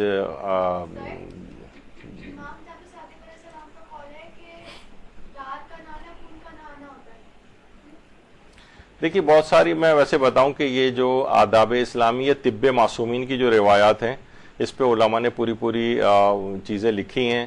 اور اس وقت طب معصومین کے نام سے جتنی بھی کتابیں اویلیبل ہیں، جتنے بھی احادیث اس میں اویلیبل ہیں، اس میں وہ زیادہ تر ضعیف روایتیں، بلکہ سخت ضعیف روایتیں بھی ہیں اس کے اندر. بلکہ آیت اللہ شبیری زنجانی، آیت اللہ ناصر مکارم شیرازی نے بہت زیادہ طب معصومین کے سلسلے کی جو روایات، ٹھیک ہے جہاں عمل کوئی کرنا چاہے کر لے، لیکن اس کو بالکل ایک یقینی طور پر سمجھنا کہ ایسے ہی ائمہ نے کہا ہے کہ جبکہ وہ ضعیف ترین روایتیں ہیں اس سلسلے میں. میں بھی اس تفصیل میں نہیں جا رہا، لیکن آیت اللہ شبیری زنجانی نے بہت تنقید کی ہے. حتیٰ کہ ایران میں بہت سے علماء ایسے ہیں کہ جنہوں نے طب معصومین پہ اس لحاظ سے کافی کام کیا ہے، لیکن وہ فرماتے ہیں کہ اس سے جو ہے کویکری یعنی عطائیت جو نہیں ہوتی، جو عطائی ڈاکٹر، اس کا بہت فروغ ہوا ہے. اور آیت اللہ ناصر مکارم شیرازی نے بھی اس پر کافی تنقید کی ہے.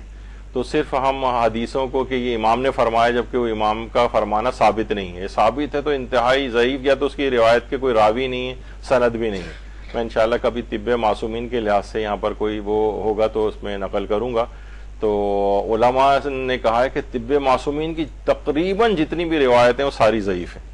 ہمارے طب امام صادق ہے، طب رسول اکرم ہے، طب امام رضا ہے، اس نام سے بہت ساری کتابیں اویلیبل ہیں مارکیٹ میں، لیکن وہ ثابت شدہ امر نہیں ہے.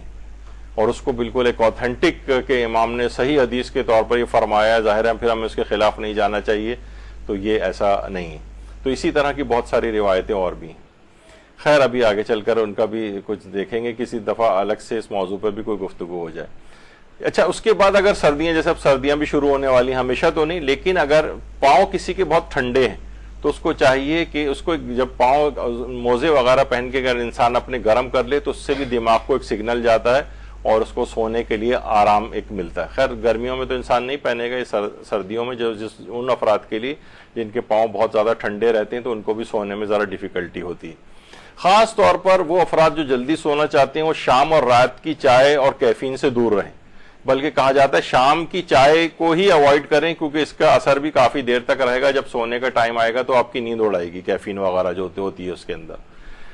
تو اس کو آپ اوائڈ کریں. لیکن اس کا ایک حل بھی ہے. بہت سے لوگ ہیں وہ کہتے ہیں کہ جناب ہم کیا کریں کہ ہمیں تو عادت ہو گئی شام کی چائے پینے کی یا رات کے وقت کھانے کے بعد. تو ان کے لیے ایک کیفین فری ایک طریقہ کار بھی ہے. مثلا اس میں سینیمن ٹی کے نام سے جو دار چینی کی چائے ہوتی ہے، اس کو اگر آپ بنانے کا طریقہ سیکھ لیں، اس کے اندر یوٹیوب گوگل وغیرہ پہ مل جائے گا آپ کو. تو وہ اگر تو اس کے اندر کیا ہوتا ہے کہ تو کیفین نہیں ہوتی. تو وہ افراد کے جو اپنی عادت بھی ہے ان کی چائے پینے کی اور وہ یہ بھی نہیں چاہتے کہ ہماری نیند ڈسٹرب ہو، تو وہ دار چینی کی چائے جو ہے وہ پینا شروع کریں. تو اس کے اندر یہ والی چیز ہوتی ہے کہ تو سیڈیٹیو پراپرٹیز ہوتی ہیں، اس سے نیند آتی ہے، اور مسل ریلیکسنٹ بھی ہوتی ہے دار چینی، تو اس سے سونے میں اور مدد ملتی ہے. تو بہرحال یہ دار چینی کی چائے ہے. اسی طریقے سے ایک بنانا ٹی بھی ہے. یعنی یہ میں کوئی آپ کو کوئی وہ ٹوٹکے وغیرہ ٹائپ کی چیز نہیں بتا رہا ہوں، یعنی یہ اس میں اس کی سائنٹیفک بیسس ہے. ٹرپٹوفین ہوتا ہے، پھر وہ جو ہے وہ سیروٹونین اور میلاٹونین کے اندر جو ہے ٹرانسفارم ہو جاتا ہے. اس کی چائے بنانے کا طریقہ بعض اوقات چھلکے سمیت بھی ہے.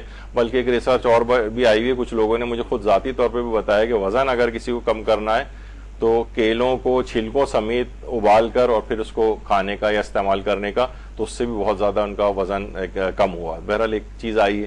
تو یہ بنانا ٹی بھی اگر کوئی بنانا سیکھ لے، بنانا ٹی بنانا سیکھ لے تو پھر جو ہے وہ اس کے لیے بھی یہ ہے کہ یہ چیزیں اس کو یہ اگر سونے سے پہلے اس کو پی لے تو اس کوئی کیفین نہیں کچھ نہیں ہے تو آرام سے نیند آئے گی، یعنی مسل بھی ریلیکس ہوں گے، سیڈیٹیو پراپرٹیز بھی ہیں، اور یعنی جس سے دماغ کو سگنل ملتے ہیں، سیروٹونین جو ہارمون ہوتا ہے ہمارا، وہ بھی سلیپ کو انڈیوس کرنے میں کافی اس میں مدد ملتی ہے، تو یہ بھی چیز کی جا سکتی ہے۔ تو دیکھیے سونے کے لیے جسم اور دماغ کو سگنلز جو ہیں وہ جانے ضروری ہیں، یعنی اس کو پتہ چلے، یعنی آپ ایسا ماحول گھر کے اندر آپ کو پتا ہے کہ آدھا پونا گھنٹہ پہلے سے آپ ایک ایسا ماحول مثلا لائٹیں کم کر دیں، ٹی وی بند کر دیں، موبائل فون اور اس کی جو آوازیں جو ہیں وہ سب آپ بند کر دیں، ایک لیمپ کوئی جلا لیں، سونے سے پہلے آپ اگر کچھ مطالعے کی عادی اپنے آپ کو کر لیں کہ یہ چیزیں کیا ہیں، یہ دماغ کو سگنل جانے، جیسے ہی آپ نے لائٹ بجھائی دماغ کو سگنل چلا گیا، اب سونے کا ٹائم شروع ہو رہا ہے، چاہے اس کے آدھے گھنٹے بعد آپ سوئیں، ابھی آپ کو مثلا کچھ مطالعہ کرنا ہے، کچھ اسٹڈی کرنی ہے سوتے سوتے، پھر آپ یعنی یہ خود بخود دماغ کو آپ وہاں تک لے آئیں گے، یعنی اس کی پریپریشن بھی کرنی ہوتی، یہ نہیں ہوتا کہ انسان بٹن کی طرح سوئچ آف کر دیا اور وہ سو گیا، یعنی اس کو ان تمام چیزوں کو برین کو سگنل دینے پڑتے ہیں، تو یہ سونے سے پہلے یہ ضرور کریں۔ ڈاکٹر اینڈریو ویل، یہ ہارورڈ یونیورسٹی کے پروفیسر ہیں، ابھی بھی زندہ ہیں، ان کی ایک ٹیکنیک بہت مشہور ہوئی ہے 478 بریدنگ ٹیکنیک، یہ بھی اگر کوئی چاہے تو جلد سونے کے لیے کہا جاتا ہے کہ 1 منٹ کے اندر اندر اس کو نیند آ جاتی، یعنی وہ 4 سیکنڈ کے لیے بریدھ ان کرے، یعنی اندر سانس کھینچے، پھر اس کے بعد 7 سیکنڈز کے لیے اپنے سانس کو روک لے، اور اس کے بعد 8 سیکنڈ تک اپنے منہ کے ذریعے سانس کو مسلسل باہر نکالتا رہے، جتنا اس نے یعنی 4 سیکنڈ سانس اندر کھینچا تھا، 7 سیکنڈ کے لیے سانس روکا تھا، اور اس کے بعد مسلسل 8 سیکنڈ تک اپنے منہ سے ایک جھٹکے کے ساتھ سانس کو پورا جتنا ممکن ہو سکے 8 سیکنڈ تک اسے کھینچے اور سانس کو باہر نکالے۔ وہ کہتے ہیں کہ اگر 4 دفعہ بھی اس کو ریپیٹ کر لیا جائے تو 1 منٹ کے اندر اندر نیند آ جاتی ہے۔ 478 ٹیکنیک کہلاتی ہے، جو لوگ جنہوں نے اس پہ وہ کیا ہے وہ کہتے ہیں کہ بہت افیکٹو ہے۔ Doctor Andrew Weil Harvard University کے پروفیسر ہیں، انہوں نے اس کو جو ہے وہ اس کو ایجاد کیا ہے ایک لحاظ سے، لوگوں کو بتایا، تو اس کو بھی اگر کوئی کر کے دیکھے 4 دفعہ ہی صرف اب اس کام کو کرے گا وہ کہ اس کو نیند آ جائے گی۔ تو بہت سی یہ ٹیکنیک جو بہرحال جو سائنس نے بتائی ہیں ان کو بھی وہ کیا جا سکتا ہے۔ سونے سے پہلے ہمارے چھٹے امام جعفر صادق علیہ السلام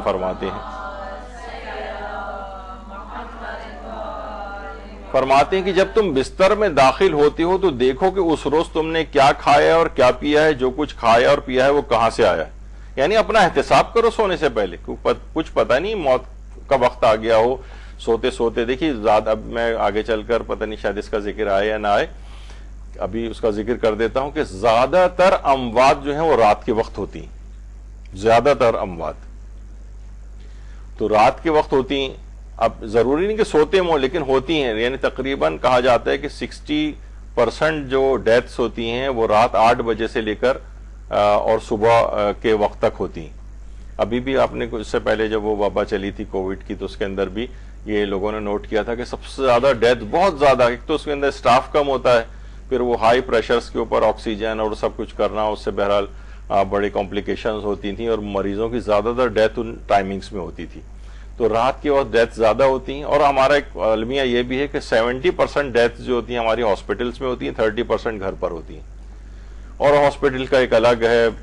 اپنے لحاظ سے تو میں بھی یہی دعا کرتا ہوں کہ موت آئے تو ہاسپٹل والی نہ آئے، کیونکہ انسان بہت ساری چیزیں لواحقین بھی نہ اندر جانے دے رہے نہ کچھ ہے، بہت سے احتضار کے اعمال ہوتے ہیں جو انسان اپنے گھر پر جو ہے کروا، جب ضرورت ہو تو خیر جانا پڑتا ہے زندگی بچانے کے لیے، آپ کو پتہ نہیں ہوتا ہے کب موت آئے گی، لیکن بہرحال یہ کہ جو گھروں میں اموات اس طرح سے ہوتی ہیں تو بہت ساری چیزیں گھر والے کر سکتے ہیں، اس کو احکام اسلامی پر عمل کروانا، اس کے پاؤں کو قبلہ رخ کرنا، بہت سارے اور واجبات اور مستحبات ہیں جو ہو سکتے ہیں جو وہاں پر پاسبل نہیں ہوتے۔ تو میں بھی اپنے بہت سے رشتہ داروں کی ڈیتھ ہوتی ہے تو میں ان کے لواحقین کو یہی کہتا ہوں جو بھی جس کی ڈیوٹی وہاں پہ لگتی جائے وہ حالت احتضار کے ان کو اعمال کرواتا رہے، بہرحال یعنی ان کو کچھ نہ کچھ یقیناً اس سے فائدہ ہوگا، یا تو زندگی کی طرف لوٹ آئیں گے یا پھر یہ کہ خاتمہ بالخیر ہوگا ان کا۔ تو امام یہاں پہ یہی فرما رہے ہیں کہ سوتے وقت سوچو تم کہ تم نے کیا کھایا ہے، کیا پیا اور کہاں سے آیا، یعنی کہاں سے، اپنے احتساب کرو اپنا۔ کیونکہ اس روز تم نے کون کون سی چیزیں کن راستوں سے حاصل کی ہیں، یعنی جائز طریقے سے یا ناجائز طریقے سے، اور ہر حال میں توجہ کرو کہ موت تم کو اٹھا کر لے جائے گی اور اس کے بعد صحرائے محشر میں اپنے کردار اور گفتار کا حساب دو گی۔ یعنی امام فرماتے ہیں کہ جب بھی بستر میں داخل ہو سونے کے لیے جاؤ تو یہ اپنا محاسبہ ضرور کرو۔ واقعی انسان تھوڑی سی دیر 5 منٹ لیٹ کر سوچے کہ میں نے کیا بہتری کی، آج اگر میں مر گیا تو کیا میرے ساتھ ہوگا، کتنے میرے واجبات باقی ہیں، نہ میں نے کوئی وصیتیں کی ہیں، نہ کسی لوگوں کو بتایا ہے، امانتیں میرے پاس پڑی ہوئی ہیں اور مالی واجبات ہیں مجھ پر، تو یعنی میں بس بغیر تیاری کے ایسی سونے کے لیے جا رہا ہوں۔ روزانہ جب یہ کرے گا تو ایک وقت ایسا آئے گا اپنے اعمال کو وہ بہتر بنائے گا۔ تو سونے سے پہلے یہ کام ضرور کرنا چاہیے۔ سونے سے پہلے بیت الخلا جانا، بچوں کو خاص طور پہ، ایسے نہیں بچہ کہیں بھی لیٹ کے سو گیا، ہمیشہ اس کو عادت کریں، بچوں بڑوں سب کے لیے ہے، یہاں تک کہ امام حسن مجتبیٰ کو امیر المومنین علیہ الصلوۃ والسلام نے فرمایا تھا، اللہم صلی علی محمد کہ بیٹا میں تمہیں ایسی 4 چیزیں نہ بتاؤں جن کے ذریعے تم حکیموں اور طبیبوں سے بھی بے نیاز ہو جاؤ؟ انہوں نے کہا ضرور فرمائی یا امیر المومنین۔ تو امام نے فرمایا جب بھوک ہو تو کھانا کھاؤ، اور جب ابھی کھانے کی طلب ہو باقی ہو تو ہاتھ کھینچ لو، خوب چبا چبا کر کھاؤ، اور سونے سے پہلے بیت الخلا جاؤ۔ جب تم ان ہدایات پر عمل کرو گے طب سے بے نیاز ہو جاؤ گے، ڈاکٹری کی طرف جانے کی اتنی ضرورت نہیں پیش آئے گی، صحت مند رہو گے زیادہ تر۔ جب بھی مستحبات اگر آپ بیت الخلا جانے کی پڑھیں، آپ توضیح المسائل کے اندر آقا سیستانی نے لکھا ہے مستحب یہ کہ انسان سونے سے پہلے پیشاب کرے، یعنی پیشاب کرنا مستحب قرار دیا جائے، ثواب ملے گا آپ کو۔ اللہ کتنا کریم ہے کہ فائدہ آپ کو ہو رہا ہے، تو وہ اس جیسی چیز کے جسم سے اس گندگی کو نکالنے پر بھی آپ کو ثواب دے رہا ہے۔ تو بہرحال یہ پروردگار کا ایک لطف و کرم اور احسان ہے اس لحاظ سے۔ اور ایک اور چیز جو سونے سے پہلے، ایک دن رسول اللہ نے اپنے اصحاب سے پوچھا تم میں سے کون ہر رات کو جاگ کر عبادت کرتا ہے؟ سلمان فارسی نے کہا یا رسول اللہ میں ہر رات جاگ کے عبادت کرتا ہوں۔ کچھ لوگوں نے اعتراض کیا کہ ہم نے تو خود سلمان کو سوتے ہوئے دیکھا ہے۔ سلمان نے کہا میں نے رسول اللہ کو فرماتے سنا ہے کہ جو طہارت سے یعنی باوضو ہو کر سوئے گا گویا ایسے ہی جیسے تمام رات عبادت کرتا رہو، تمام رات عبادت کا ثواب ملے گا۔ تو انسان کو چاہیے کہ ایک چیز اپنی قرار دے لے، شروع میں تھوڑا سا مشکل لگتا ہے، لیکن جب آپ کو آدھے گھنٹے پہلے کم سے کم بستر پر چلے جانا ہے، کچھ دعائیں کرنی ہیں، ابھی آگے چل کر ہم وہ بھی ذکر کریں گے، تو وضو کر کے چلے جائیں تو پوری رات۔ لوگ کہتے ہیں اچھا جب ہم وضو کر کے سوئیں گے تو پھر تو سوتے ہی ہمارا وضو تو ٹوٹ ہی جائے گا، تو اس سے فرق نہیں پڑتا، بس آپ نے ایک دفعہ وضو کر لیا چلے گئے بستر پر، پھر آپ کو رات کو کئی مرتبہ بھی مثلا رفع حاجت کے لیے جانا پڑے تو وہ آپ کو سب فائدے دے جائے گا، پوری رات عبادت کا ثواب ملے گا۔ وہ 1/3 زندگی جو ہم ابھی ذکر کر رہے تھے نا کہ جو ہم کچھ نہیں کر رہے بس لیٹے ہوئے سو رہے ہیں، اس کو بھی آپ پوری رات عبادت کا ثواب، ایسے ہی جیسے کوئی پورے 8 گھنٹے مسلسل اللہ کی عبادت کرتا رہو۔ تو وضو کا اتنا ثواب ہے اس سے پہلے۔ اور چھٹے امامی فرماتے جو باطہارت ہو کر فرش خواب پر جائے گا تو اس کا فرش مسجد کے مثل ہوگا، یعنی وہ جو جس بستر پہ لیٹا ہے وہ ایسے ہی جیسے مسجد کے اندر لیٹا ہوا ہے۔ مسجد میں جانے کا، مسجد میں جتنی دیر انسان رہتا ہے اس کا بھی ثواب ملتا ہے۔ اور ایک اور حدیث میں پیغمبر اکرم فرماتے ہیں کہ جو شخص وضو کر کے سوتا ہے اس کا بستر مثل مسجد ہے اور اس کی نیند عبادت ہے، اور بغیر وضو سوتا ہے تو اس کا بستر مثل قبر ہے جس میں مثل مردار کے لیٹا ہے۔ یعنی اگر آپ نے وضو نہیں کیا اور سو رہے ہیں تو ایسے ہی جیسے کوئی قبر میں مردہ لیٹا ہوا ہے، اور وضو کر کے سوئیں تو ایسے ہی ہے جیسے مسجد میں سو رہے ہیں، اور نیند بھی پوری بھرپور عبادت کے ساتھ گزر رہی۔ تو اس کی ایک عادت ڈال لینی چاہیے کہ پوری زندگی کو ہم کیوں یہ 1/3 زندگی کو ضائع کریں، اس کو پوری رات عبادت بنا لیں، آپ وضو کرنے کی عادت ڈال لیں۔ ایک بہت ہی چھوٹا عمل کہ جو شخص سونے سے پہلے پیغمبر فرماتے ہیں بسم اللہ الرحمن الرحیم پڑھے تو اللہ اپنے فرشتوں کو حکم دیتا ہے کہ صبح تک اس شخص کی ہر سانس کو تسبیح کے ثواب کا درجہ کے طور پر لکھ دو۔ کوئی مشکل نہیں ہے، صرف ایک بسم اللہ الرحمن الرحیم پڑھنا ہے بس۔ اور یہاں تک کہ ایک اور روایت میں یہ بھی ہے کہ خدا فرماتا ہے کہ جو شخص بسم اللہ پڑھے سونے سے پہلے، اے میرے ملائکہ صبح تک اس کے سانس کو لکھتے رہو تاکہ ہر سانس کے قابل ایک نیکی اس کے نامہ اعمال میں ثبت کی جائے، ہر سانس کے بدلے۔ اچھا 1 منٹ کے اندر تقریباً ایوریج ہے 15 منٹ انسان سانس لیتا ہے، 60 کے لحاظ سے اگر آپ لگائیں پھر اس کو 8 سے ضرب دے دیں یعنی 8 گھنٹے کی نیند، تو تقریباً 8000 نیکیوں کا ثواب تو اس کو ویسے ہی ملتا ہے۔ 8,000 نیکیاں نہیں. اگر کوئی شخص سونے سے پہلے بسم اللہ پڑھے تو جب 8 گھنٹے کی نیند لے کر سو کر اٹھے گا تو 8,000 نیکیاں اس کے نامہ اعمال میں درج ہو چکی ہوں گی. اتنا آسان, اتنا چھوٹا سا بس. اچھا, پھر اس کے بعد ایک اور آسان حل طریقہ رسول اللہ نے یہ بتایا ہے کہ جب تم سونے کا ارادہ کرو تو 10 مرتبہ مجھ پر اور میرے اہل بیت پر درود بھیج دیا کرو. اگر تم نے ایسا کیا تو گویا ایسا ہی ہے جیسے 1,000 دینار صدقہ دیا. درود بھیجے محمد.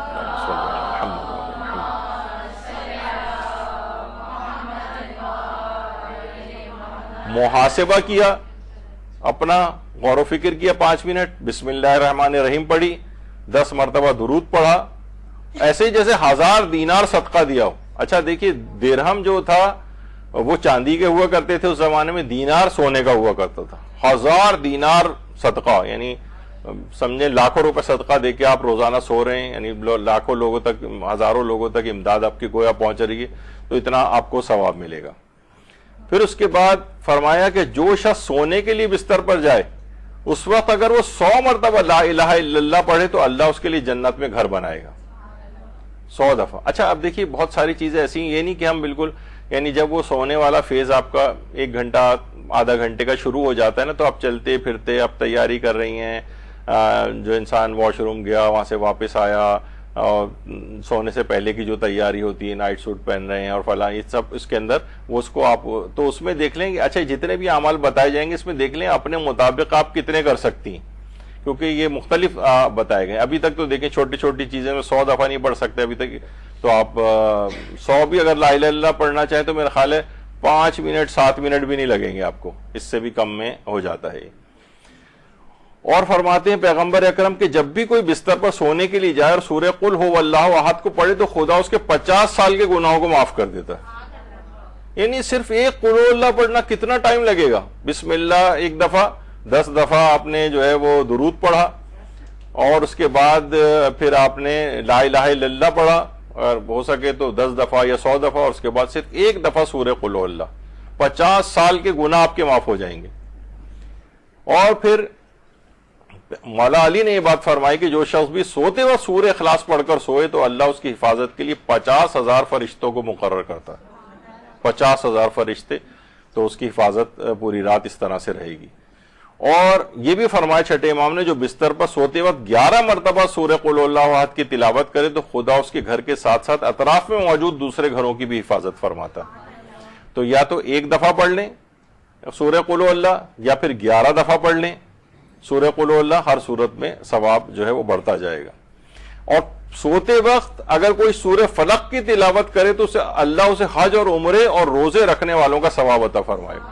سورہ فلق کتنا چھوٹا سا سورہ ہے, تو یہ چلتے پھرتے اٹھتے بیٹھتے جب آپ سونے کا وہ فیز چل رہا اور آپ پریپریشن کر رہی ہو تو اس دوران یہ اپنے پاس آپ کے پاس ایک چیک لسٹ ہو, تھوڑے دن میں تو آپ کو زبانی یاد ہو جائے گا کتنی آسان ہے یہ. سورہ ملک پیغمبر اکرم صلی اللہ علیہ وآلہ وسلم, اللہم صلی علی محمد,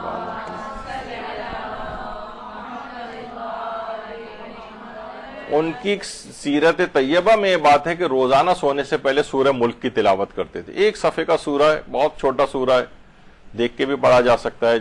اور سورہ ملک, ابھی آپ نے سنا کہ اگر انسان مثلا سوتے وقت اگر وہ اس کی موت واقع ہو جاتی ہے تو سورہ ملک پڑھنے کا ایک فائدہ یہ ہوگا کہ سورہ ملک کو مانعہ کہا جاتا ہے. یہ قبر میں جا کر جھگڑا کرے گا اور عذاب نہیں ہونے دے گا سورہ ملک.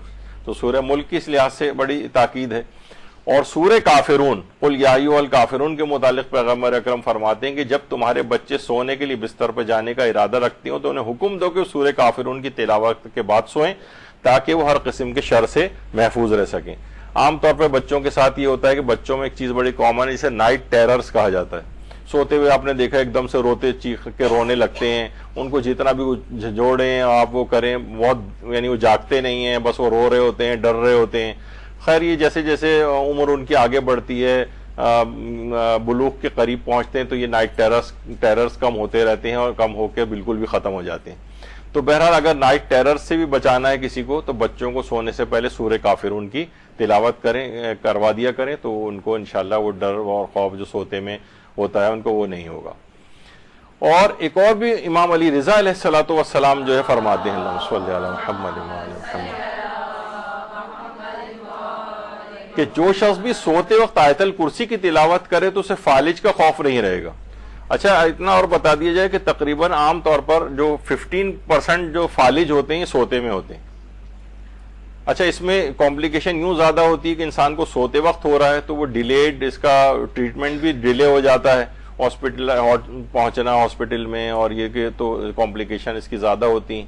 تو اگر کوئی شخص آیت الکرسی کی تلاوت اگر سونے سے پہلے کرے تو اسے فالج کا خوف نہیں رہے گا انشاءاللہ. اور جو شخص ہر نماز کے بعد آیت الکرسی کی تلاوت کرے اسے بخار نقصان نہیں پہنچائے گا.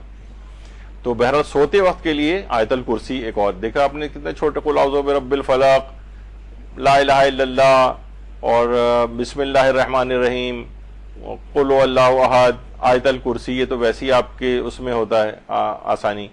سونے سے پہلے تسبیح حضرت زہرا سلام اللہ علیہ پڑھنا،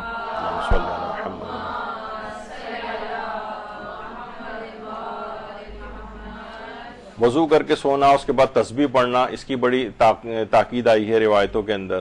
اسی طریقے سے مولا علی نے رسول اللہ کے ایک سوال کے جواب میں فرمایا تھا کہ کل میں نے 1000 رکعت پڑھی تھی. رسول اللہ نے پوچھا وہ کس طرح؟ تو مولا علی نے فرمایا جو رات کو سونے سے پہلے 3 مرتبہ یہ جملے کہے یفعل اللہ ما یشاء بقدرتہ ویحکم ما یرید بعزتہ، اس کو 1000 رکعت پڑھنے کا ثواب ملتا ہے. رسول اللہ نے فرمایا تم نے بالکل سچ کہا ہے.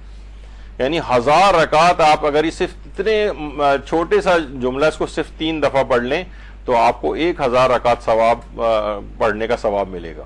کتنا چھوٹا سا عمل ہے، کوئی اتنا مشکل نہیں ہے. مشکل سے اگر دیکھا جائے تو ساری یہ چیزیں جو بھی بیان ہوں گی مشکل سے 15-20 منٹ کے اندر ہی آپ روزانہ کرنے کی عادی ہو جائیں گی.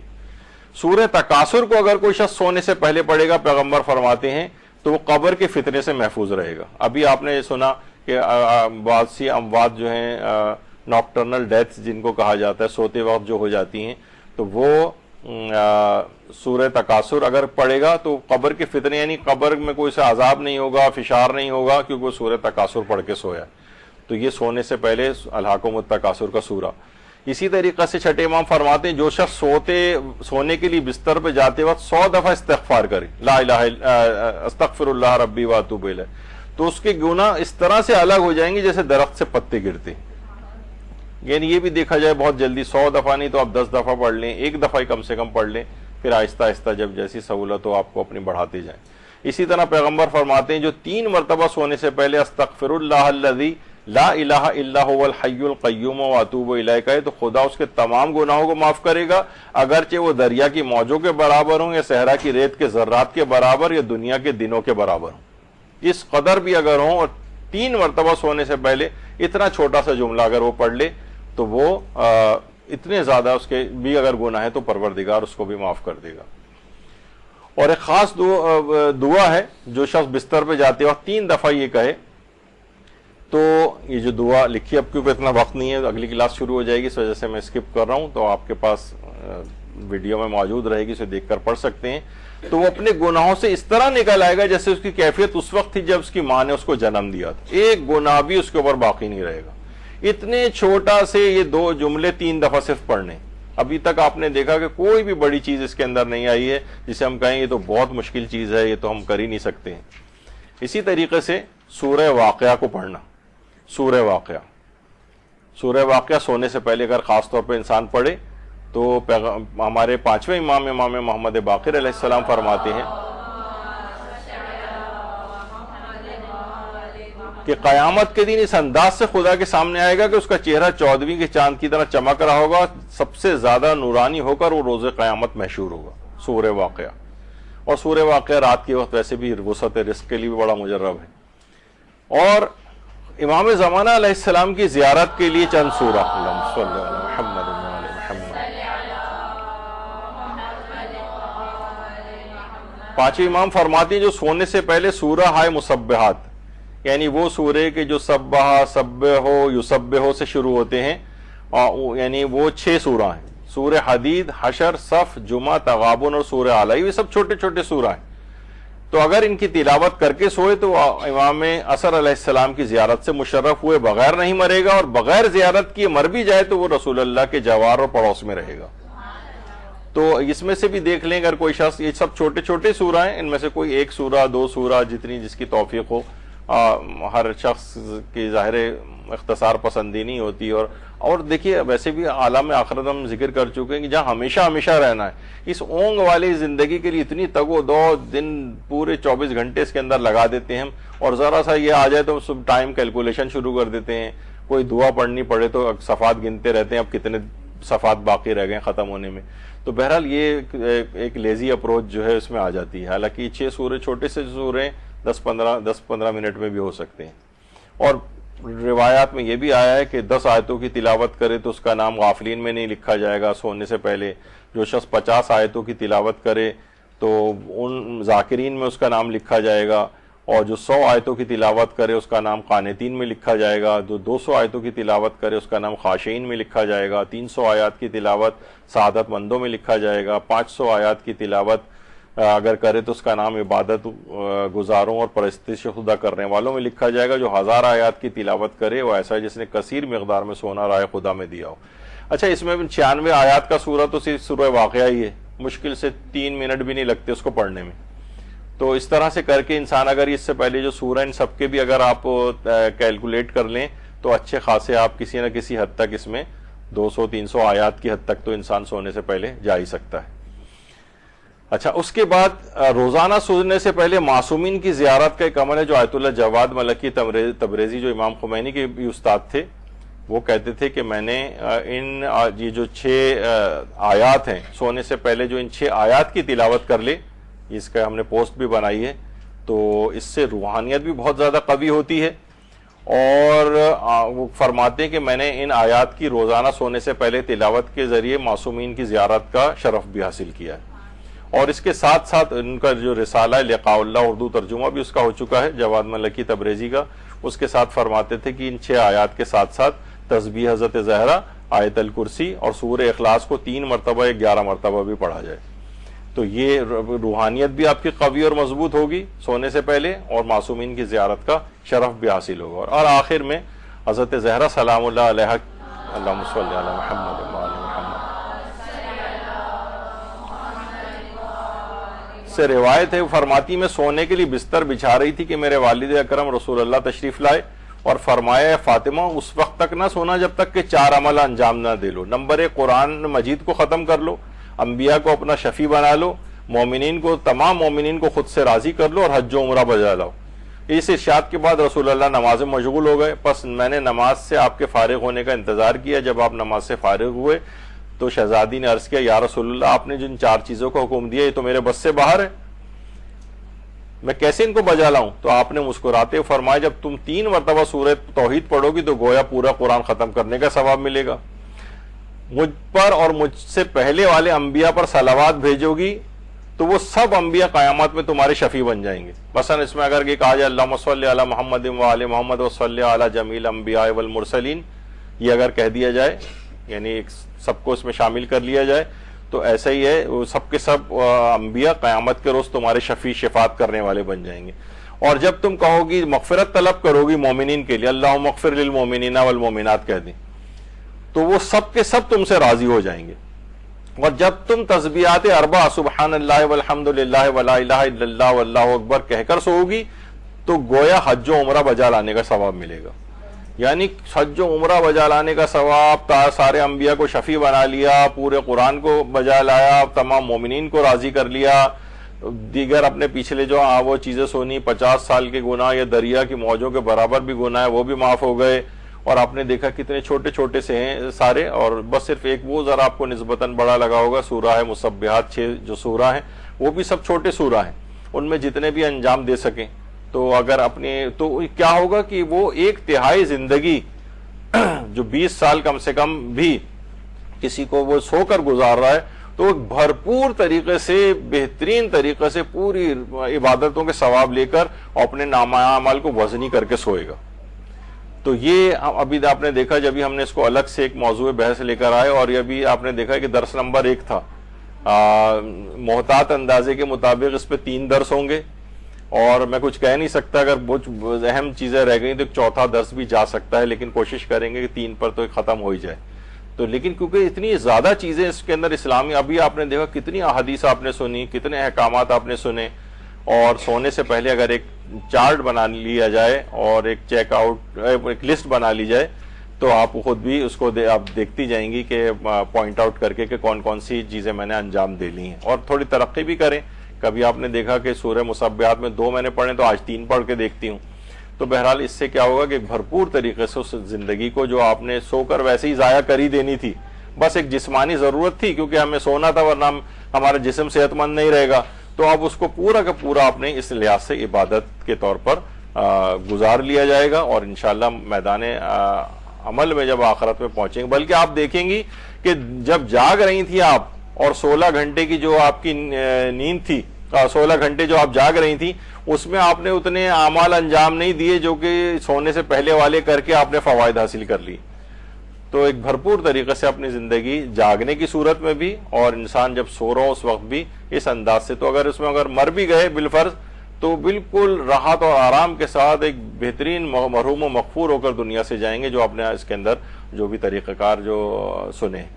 تو بہرحال انشاءاللہ ہماری اگلی گفتگو ہوگی، اس میں مسائل فقہ اور بھی آئیں گے، ابھی آپ نے آج تو کم نسبتاً سنے، لیکن انشاءاللہ اگلی گفتگو میں مزید مسائل فقہ آئیں گے، اور قیلولے کے متعلق بھی خصوصیت کے ساتھ کہ اس سے جسم کو بڑی تقویت پہنچتی ہے، کیونکہ اگر آپ رات کو انسان جلدی سوئے اور پھر اس کے بعد بہرحال جلدی اٹھ جائے تو دن میں آپ کو ایسا لگے گا کہ آپ کو تھکاوٹ فیل ہو رہی ہے، تو اس کے لیے پھر قیلولہ رکھا گیا، لیکن کون سے اوقات میں اور کب ممنوع ہے، وہ کس میں نقصان زیادہ ہے، کن اوقات میں کس میں فائدہ زیادہ ہے اسلام نے بتایا، وہ انشاءاللہ اگلی گفتگو کا ہمارا عنوان بنے گا۔ وصلی اللہ علی محمد وآلہ الطیبین الطاہرین۔ درود بھیجیے محمد وآلہ۔